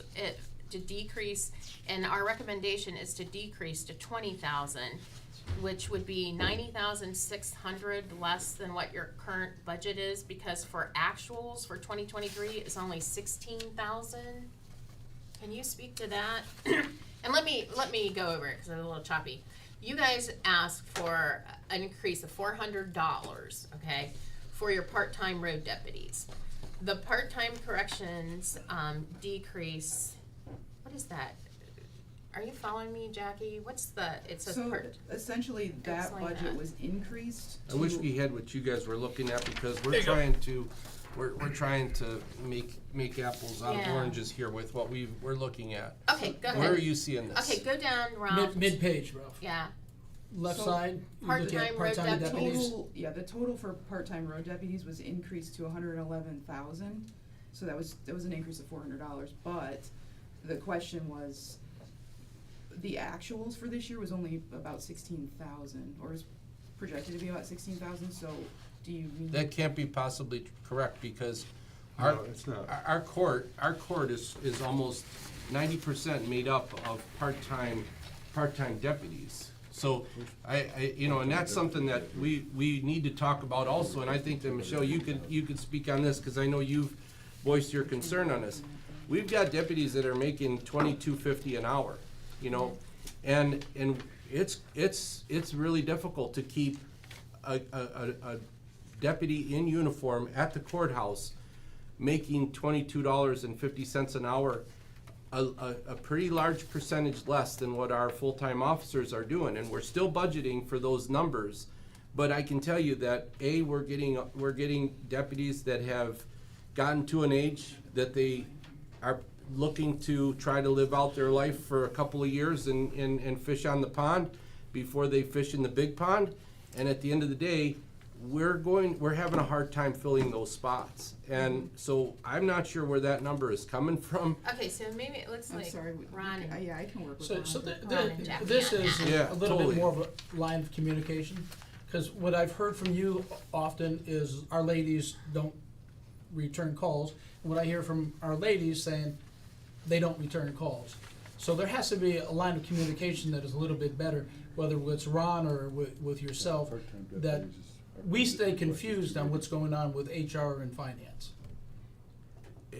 I think that the what we've basically done is we've always taken a meeting like this. It's never really been in this format. It's been just basically at a round table, as serious as we possibly can to know, and we work very diligently to know our numbers. Once we know what our numbers are and we have an agreement, we work within those numbers as we've showed in this budget and the last two budget years that we've worked here. So, I mean, other than ancillary stuff that comes up of vehicle crashes or vehicle needs, of stuff that we can't control, that's the conversations we have. But we try our best to allocate and punctuate everything that we pretty much need for the, forward year within this budget. Okay, Jackie, what did you find? It's corrections, I'm sorry, it was a typo in the left side. Oh. On the right side, it's corrections.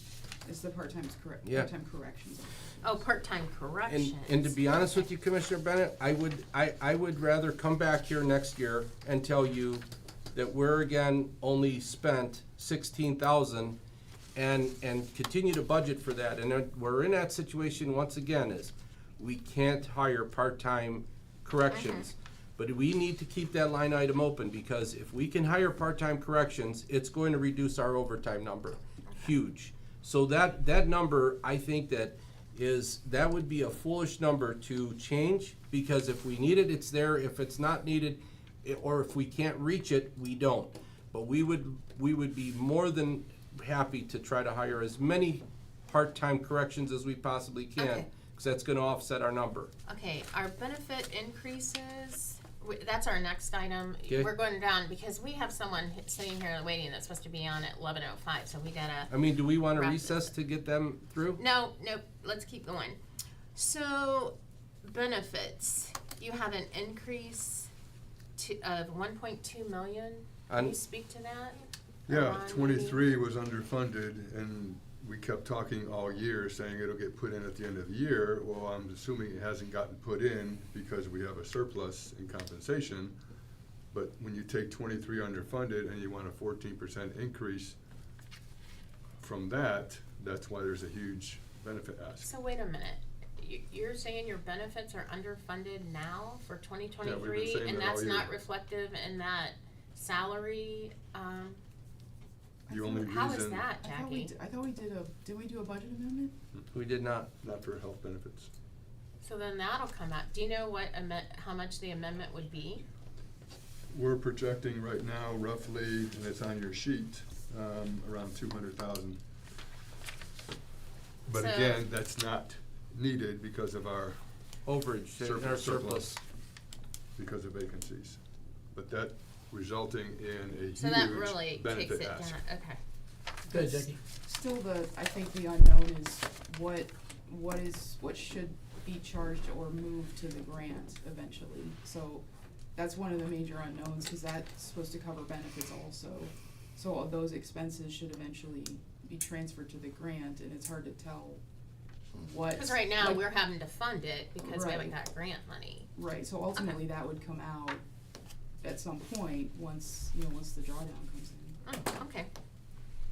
All right, so we can And I get that guess, let me figured ask out? you, commissioners, this, and I'm not a big advocate of having a separate fund for that grant, because what it does is it complicates things too.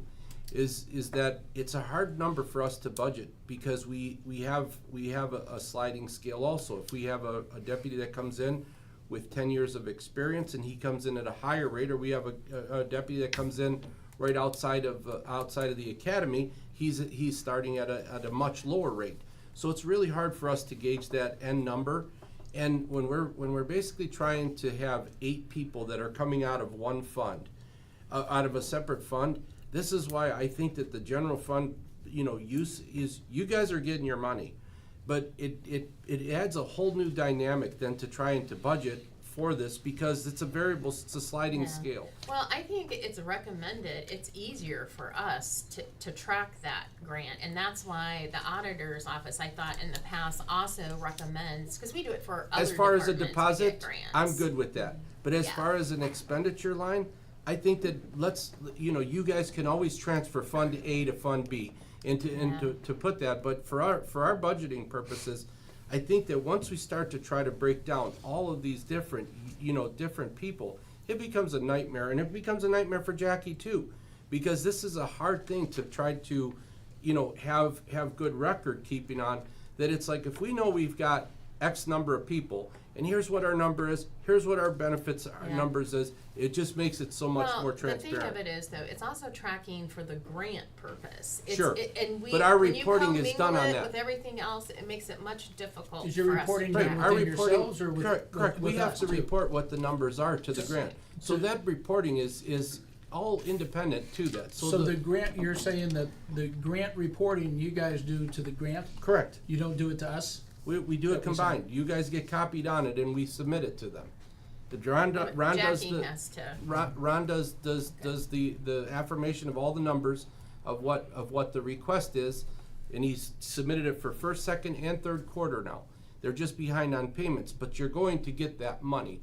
But I'm just saying that at the end of the day, we have to report those numbers specific to those deputies that we have, that gets accounted for on that request.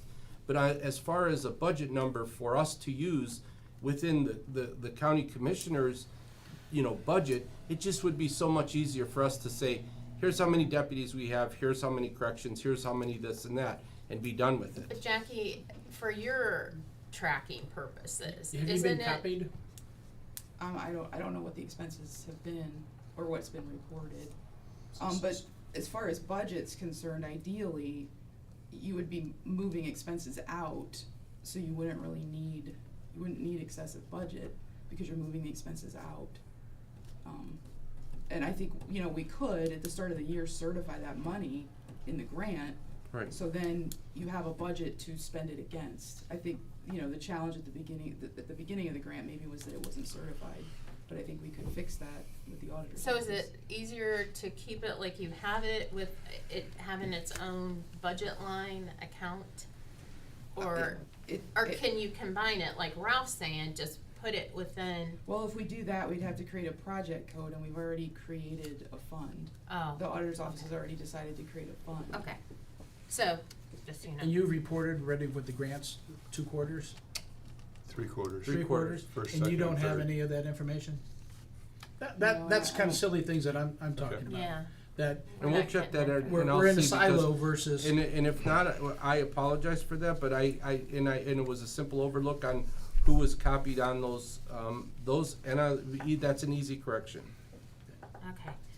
All right, so next, it takes us down to the increase. You doubled your request for professional and technical services from $102,605, and now it's it's 204, going around 205, but yet you only used 90,000 this year, so There's- why would you double it? There's an additional amount that we will have due in the first couple of months of next year for body cam storage, about $95,000 that we have never incurred in the past. It's a brand new thing. Okay, so Jackie, are you writing this down so we know? Okay. All right, then that takes us to the last thing, which is automobile budget in addition to leases. You put in there, 250,000. So that line item for the 250,000, what we would wanna try to do is, and we need to have this discussion, is when, Commissioner Belmonte, you were pretty much, spearheading this also at the beginning here. And we're gonna be into our 4th year next year, which is gonna be our 3rd year for the leases, so time flies. So what we wanted to do is we wanted to try to maintain a 250,000, because there's going to be situations where we're not doing, it just doesn't make sense dollars and cents wise for certain purchases of vehicles to be able to have this line item for ancillary needs of crashes, detective cars, if we have a task force situation, stuff like this, that we have the ability of utilizing this. In addition to this would just be basically a carry forward $250,000 budgeted line item for vehicles. But then what we want to try to talk about too is we want to try to look at that lease expense of continuing to look at that and figure out how is it that you guys want to do this to budget for it, because we're looking at the possibility between 12 to 15 of those purchases within that lease. Those are going to be revolving next year for 2024. So how do you want us to do that to be able to put that in our budget, to be able to allocate those numbers? That would be a conversation to have with Jackie and Jerry, who Okay. oversees your fleets. Right. What I don't want to do though is I don't want to be cut short, and I don't want to have to listen to the later on, discussion saying that we didn't tell you so, because I want to be totally transparent and upfront to say, this project and this program is working great. Look at our maintenance costs of what we have done with this new program. It has cut those costs down tremendously. But we need to continue to keep that momentum going and not take a good idea and just discard it because it just, for whatever, just say we're not gonna do it. So what I just wanna know is, I wanna know that, A, we're going to have commissioner support on this, and B, that we will get with Jackie to figure out what we've got, but that there's no surprises and there's no misunderstandings here. That do you, as a board, agree that it's a good move to continue this program? I think it's worked out very well. It truly has. The only question I have is those ancillary cars that Right. picked up 3 or 4 here or there. Is that part of that? So you won't have, that won't come out of a. Yeah, so that's why this 250, we leave that in place for specifically that. And the spend is probably not going to hit that, but we don't know sometimes, like perfect example, we have a deputy detective right now. He's driving around in a smashed car because he was involved in a crash. It wasn't a situation that it was, deafening to the vehicle that it couldn't be operated, and it's not a safety issue right now. Problem is if he gets somebody, he's got to put him in the left side because he can't open the driver's door or the passenger door, the passenger rear door. So we're doing the best that we can do to be able to work within what we've got. But there are situations that we've got a multiple number of those cars that we are getting to the end of life, but those cars are going 7 to 8, 9 years of length. We need to make that recorrection. We did a little bit this year. We want to do more next year to just clean that stuff up. We've done a great job with our uniform cars, but right now, perfect example, we've got a situation, and I know that, Jackie had called for the Liberty one to be closed out based on the fact that those numbers were put towards the original. Well, they were- Right. yeah.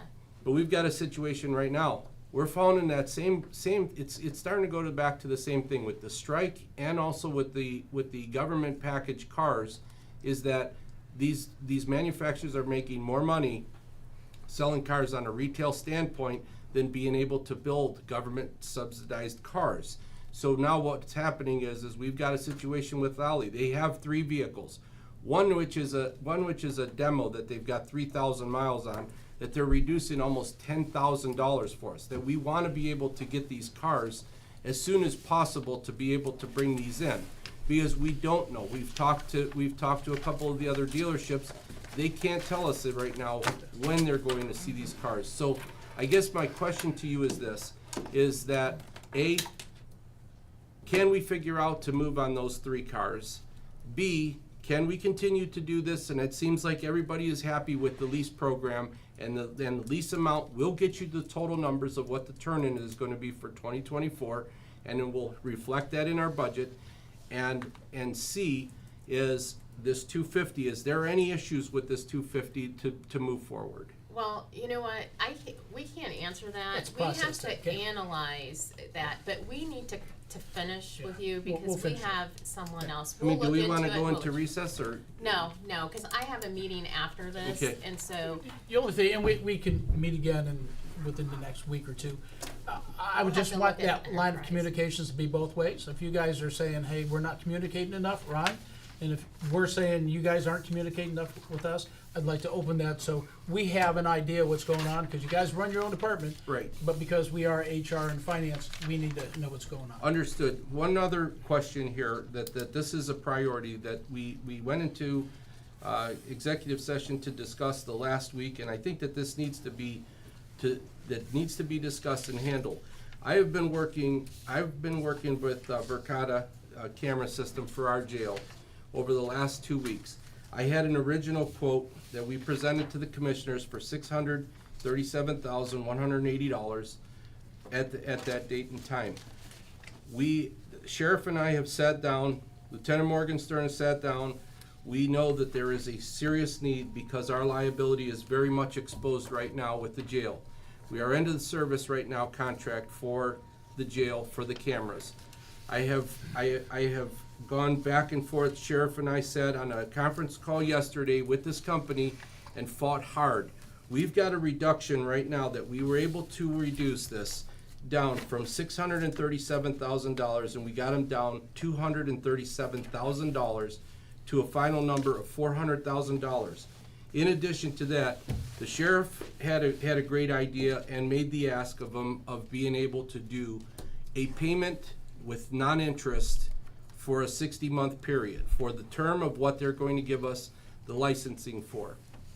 They have agreed to it, that we could basically look at about an $80,000 figure, annual figure for 5 years. Annual figure, Annual figure of $80,000 rather than an upfront price of $637,000, But we could do an $80,000, and there's 0 interest in this, for a 5-year commitment. If we were to get this done by the end of the year, I know that we have this pretty much in hand and done. And that covers all the cameras? And that covers all the cameras everything, that you- including, with that, we got a 10-year warranty, 5-year licensing agreement. We won't have to revisit this for another 5 years, but it will basically give us an entire system in our jail at an $80,000 figure. I can tell you, this is critical for our liability in the jail and protecting the commissioners, protecting the purse strings of this county of a potential down the road lawsuit where we don't have good coverage and we don't have the ability of doing this.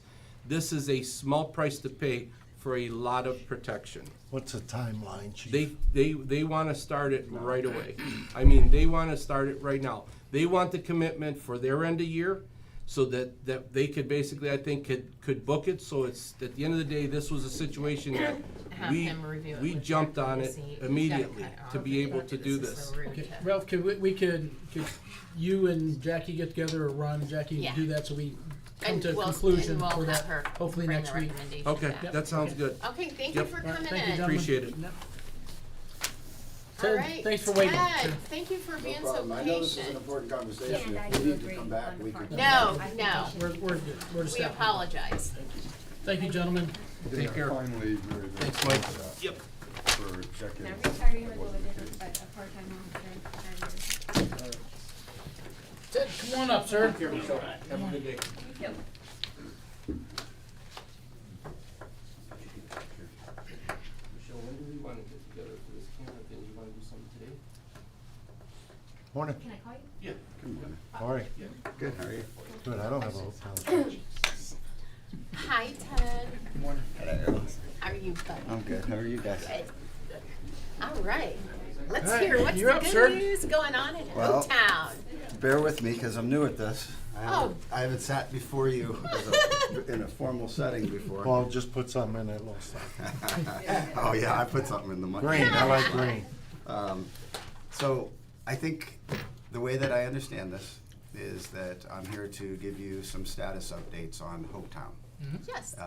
Things like, you guys have, last year, you guys really came in for us to show support. We've been supported in a lot of ways, but the support from you guys has been really crucial. And the timing has been really good for us. I mean, last year, if you think about Hopetown, first I just want to say what we believe in. And I think you guys each know me personally, and you know this organization personally, but I think it's important to state.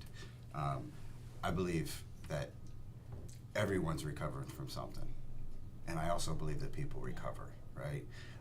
Our mission is to inspire people to change their lives. And then we hope that they will go on to inspire other people to change their lives. That's the mission, right? That's the drive. And I think what we've seen with Hopetown, we started this about 3 years ago, right? Right when I took office. Yeah, Home and furniture. you know, you watched us kind of, and you were helping us move furniture, right? And you were showing up So, to help I us. got the paint crew too. Yeah. I get to pick out pictures. So we converted one building the first year, we opened the men's house. We converted the women's building the next year, and we opened the women's house. We've been operating. We've had a lot of residents. We've had a lot of success stories. We've also, I think it was June of last year, so think of a year and a half ago. Hopetown had 2 employees, and I was running 2 organizations. And Hope Village was a treatment center, and I was also running Hopetown. And so we made a decision at the beginning of this year. On January 4th, I announced it this year, and we stopped services and closed responsibly and in March, right? And so then I was able to work with the state to take some other grants that we've got support in and programs to provide services. And so we took some of the best parts of Hope Village and we were able to successfully bring them over to Hopetown. So Hopetown isn't really what it started to be. Initially, our model was really designed to have two recovery houses. And that's not what we are now. And so you see a lot of my stuff, I know you guys do, and I look at this as a recovery ecosystem, right?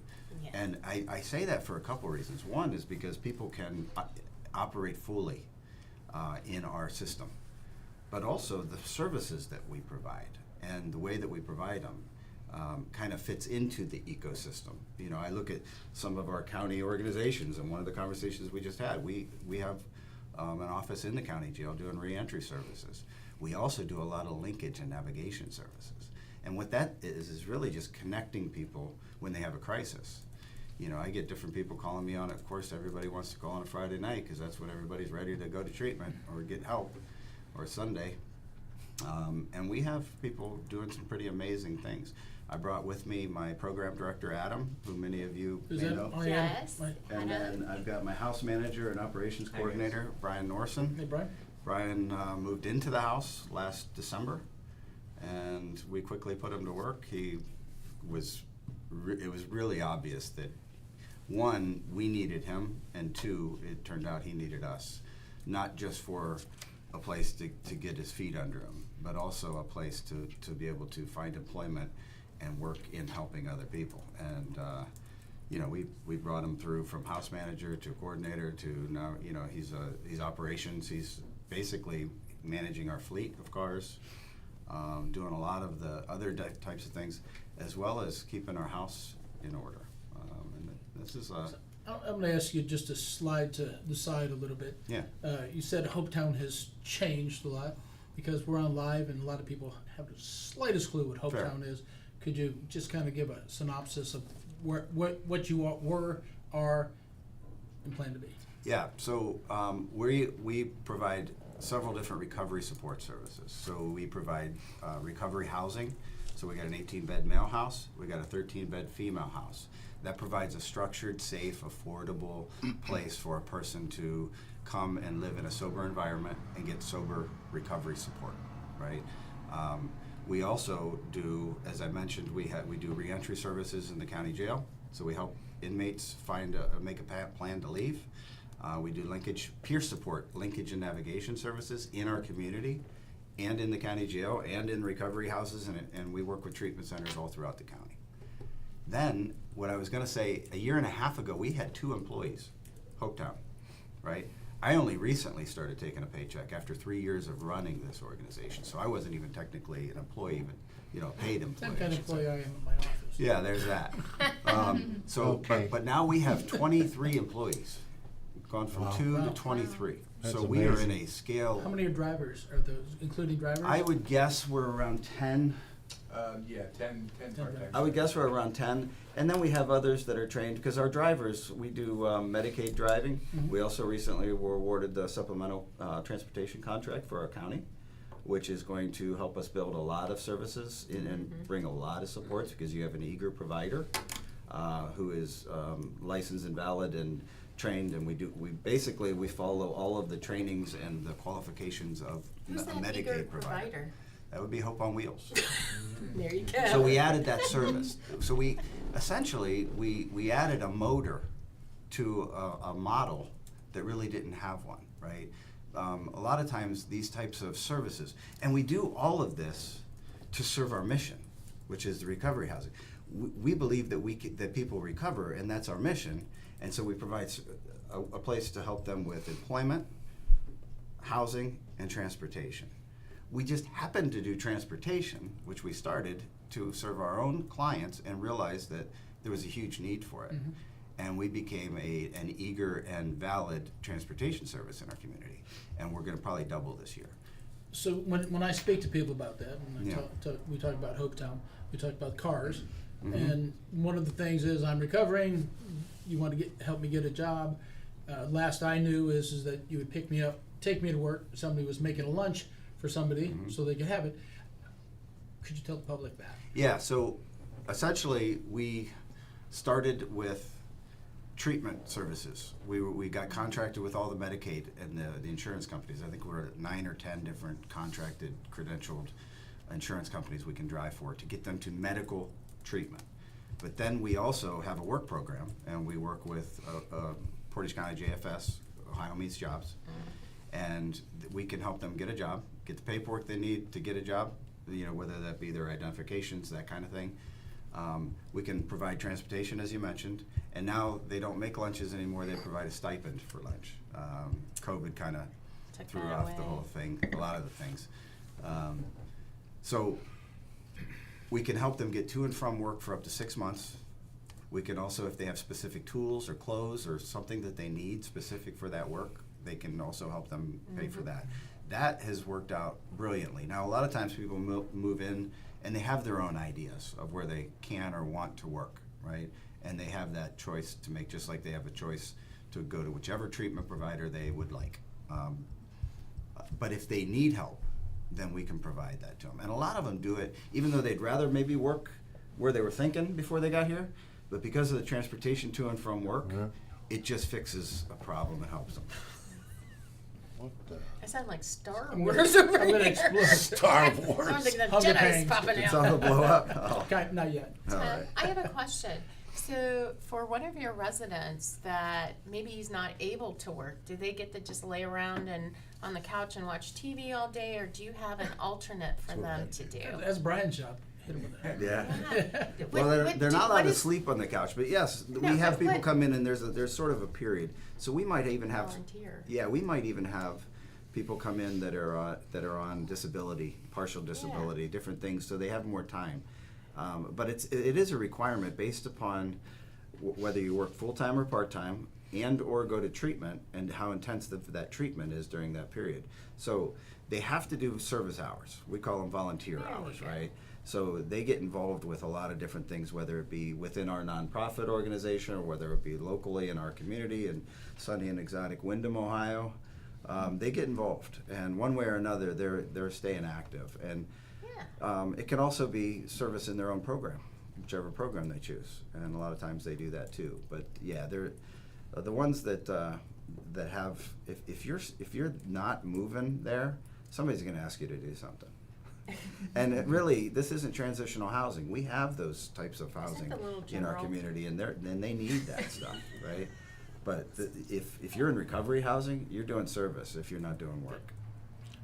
Well, I just want to say I've only known you a short time, but yeah, I'm proud of you guys. That's a tough undertaking, and I appreciate everything y'all do. But this is the guy to do it, and his team. Well, He as has you an guys know, I don't awesome do team. anything by myself. I generally am That's the one right. talking about what we're doing, but the two guys sitting in the back are the core, or form the core. They said that before you got here. Oh, of course they did.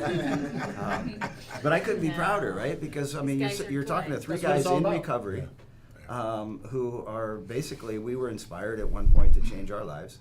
And now hopefully the work that we're doing is inspiring others to change theirs. And what I always add is the legacies of their families, because if you know me, you know how this type of work has changed the legacy of my entire family. Yeah. And that's exponential. That happens all the time. We've got a lot of success stories, and there's a lot of people that are, that I did bring with you guys, and because I know I didn't put your full names on there, but That's okay. this is what we're forming as our first annual report. It says Tony. It says, oh, sorry. This was the important. That one said Tinlin. Put your glasses Because I don't call you Mike. So anyway, by the end of the year, this what you have is an annual report, and we're just been updating it so that we can get an annual report to go for future. So I spent this year doing it. So that should give you a lot of more in-depth stuff, and there's also in there 3 testimonials from some past residents. But if it's okay, I'd like to put Brian on the spot and let him tell you what his experience. It's okay with at us, is like. Brian. There's no Come on up. yeah, there's no agenda fun. to it. There's no structure to it. Just kind of tell them what it was like, what it's like now. Where you from, Brian?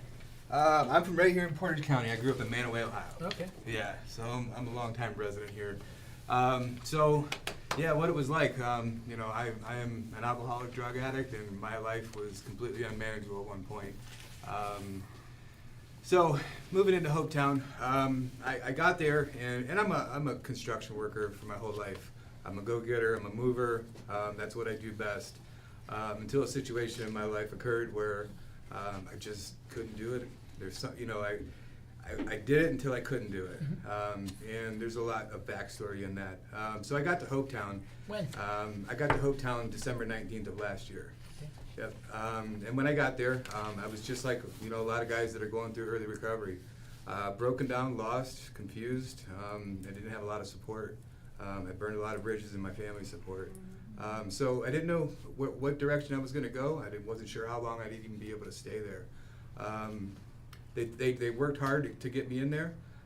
They were able to get some funding from a source in Summit County, actually, that helped me out because of I had just been released from prison. But I got to Hopetown, and I saw some good things there, and they saw some good things within me. I remember one of the gentlemen that's not with us today, Neil, he did my admission, and he told me, he's like, you know, just don't focus on work, because I was adamant about getting back to work. How long do I got to be on blackout until I can get to work? And he said, just don't work for as long as you can. Focus on your recovery. So I did. You know, it was hard for me because I'm a mover. So I did. I focused on my recovery. I got there, but in those first few weeks, man, I stayed busy. I started doing things around the house to help the other people. There was some small little things, little maintenance stuff that were going on. And I just wanted to help out because I started to feel a little bit of purpose in my life. So a couple weeks further went by, and they noticed some things that I guess some good qualities within me. Again, like I said, I was a construction worker for a long period of my time. Had some management skills from being a crew leader for those years. So they were able to help me by, like Ted had mentioned, the first thing was, what do you think about managing this house? You know, we could probably help you out. And what the help was paying my rent, you know, to manage that house. I wasn't sure what that involved. I didn't know what that looked like. You know, and I'm still learning that. You know, it's been a growing process for me. When did you become the? What's that? When did you become the house manager? So I think I became house manager probably around 2 months after I got there. Okay. Yeah. At that time, there might have been 10 or 11 residents. They told me, you know, what my duties would be, and I just started doing it. I started being a peer leader within that house, because that's really how a peer-led house really operates, is you have a leader within that house that holds the other guys. I was just asked to hold them accountable for the agreements that they made. You know, the agreements that we all make when we come into the house, they asked me to hold them accountable for that. So I started doing it. And then some other things were involved. You know, I have a 21-year-old daughter. I still have some arrears that I owe for child support, and my biggest worry and concern was, okay, well, I have a valid license and I need to start paying child support because I went a couple months while I was in treatment without paying. So they asked me, and they said, hey, well, what's your driving record look like? And fortunate enough for me, you know, I guess it's bittersweet, because of the life I was living, I wasn't driving. I was, you know, in a spot where my driving record was okay. So they checked it out, and they basically said, hey, what about driving for Hope on Wheels? So within that, the first few months, my rent was getting taken care of, and I was getting ready to start getting a paycheck. And it was important to me because I wanted to start paying that child support. I wanted to get that stuff cleared off, you know. So, you know, shortly after that, you know, I'm starting to, you know, do these rides for Hope on Wheels. And I will mention real quick, my first ride, and Ted had mentioned it earlier, usually, you know, Hope on Wheels was created to give people in treatment, because one of the biggest barriers in treatment is early recovery is transportation, right? You know, so my first ride, I remember I gave an individual a ride from, they were at a treatment center in Youngstown, and they were getting ready to go on further with their recovery process. And I gave this individual a ride from Youngstown, Ohio, all the way to Toledo. And I got to tell them my story, you know, what I had just gone through and the purpose that my higher power is putting in my life today. And it was just amazing. You know, it was an amazing 3-hour drive to Toledo. And I got to come home, like the 3 hours on the way back home, it was just me and my higher power talking about what just happened. It was amazing for me. So it gives me inspiration. You know, I've got a real sense of purpose on what I'm getting ready to do.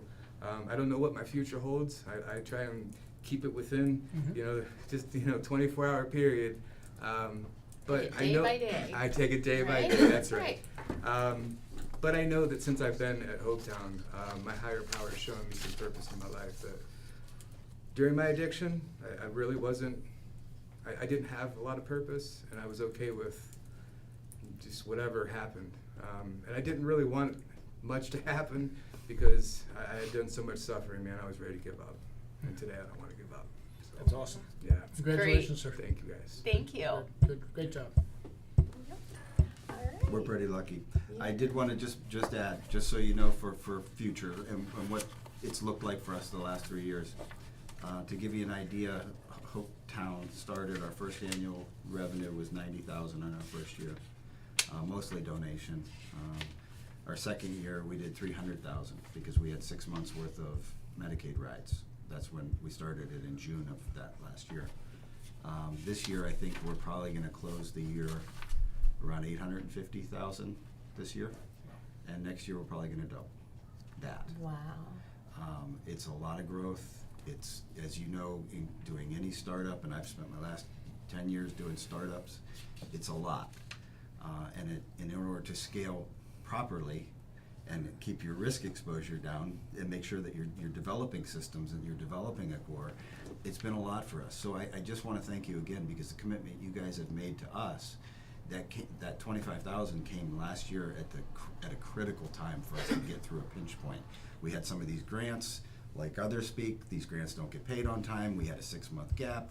This type of thing really helps a company that's doing an accordion style growth rate fast. Yeah. So it's really important. And so that said, you know, this year we've done well enough to where, you know, I've got banks now going to give us some abilities to purchase things that we need.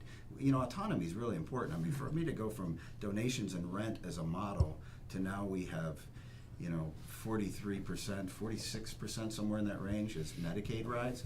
We're becoming more autonomous. Our state grants are at 13%. Our county grants, now we're contracting with the board, is at 25% of our revenue. Our diversity is going to give us some strength and stability so that we can continue to fill the gaps, to respond to your requests, because you guys are getting requests as to what's needed.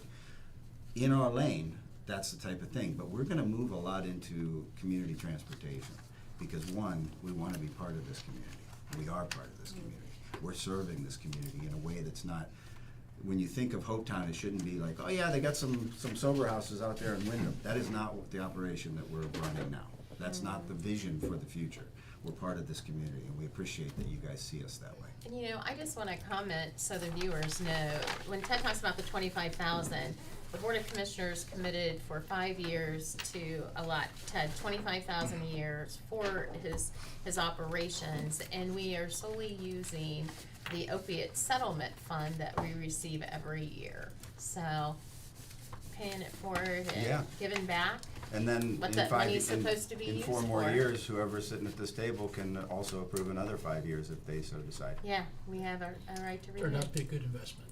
Well, I appreciate it, and it's made a big difference for us. Thank you so It's much. nice to see Thank you. you guys for Thank you. coming Awesome. in and Thank you, gentlemen. for Thank you. being so patient and waiting. You're the man. Thank you, guys.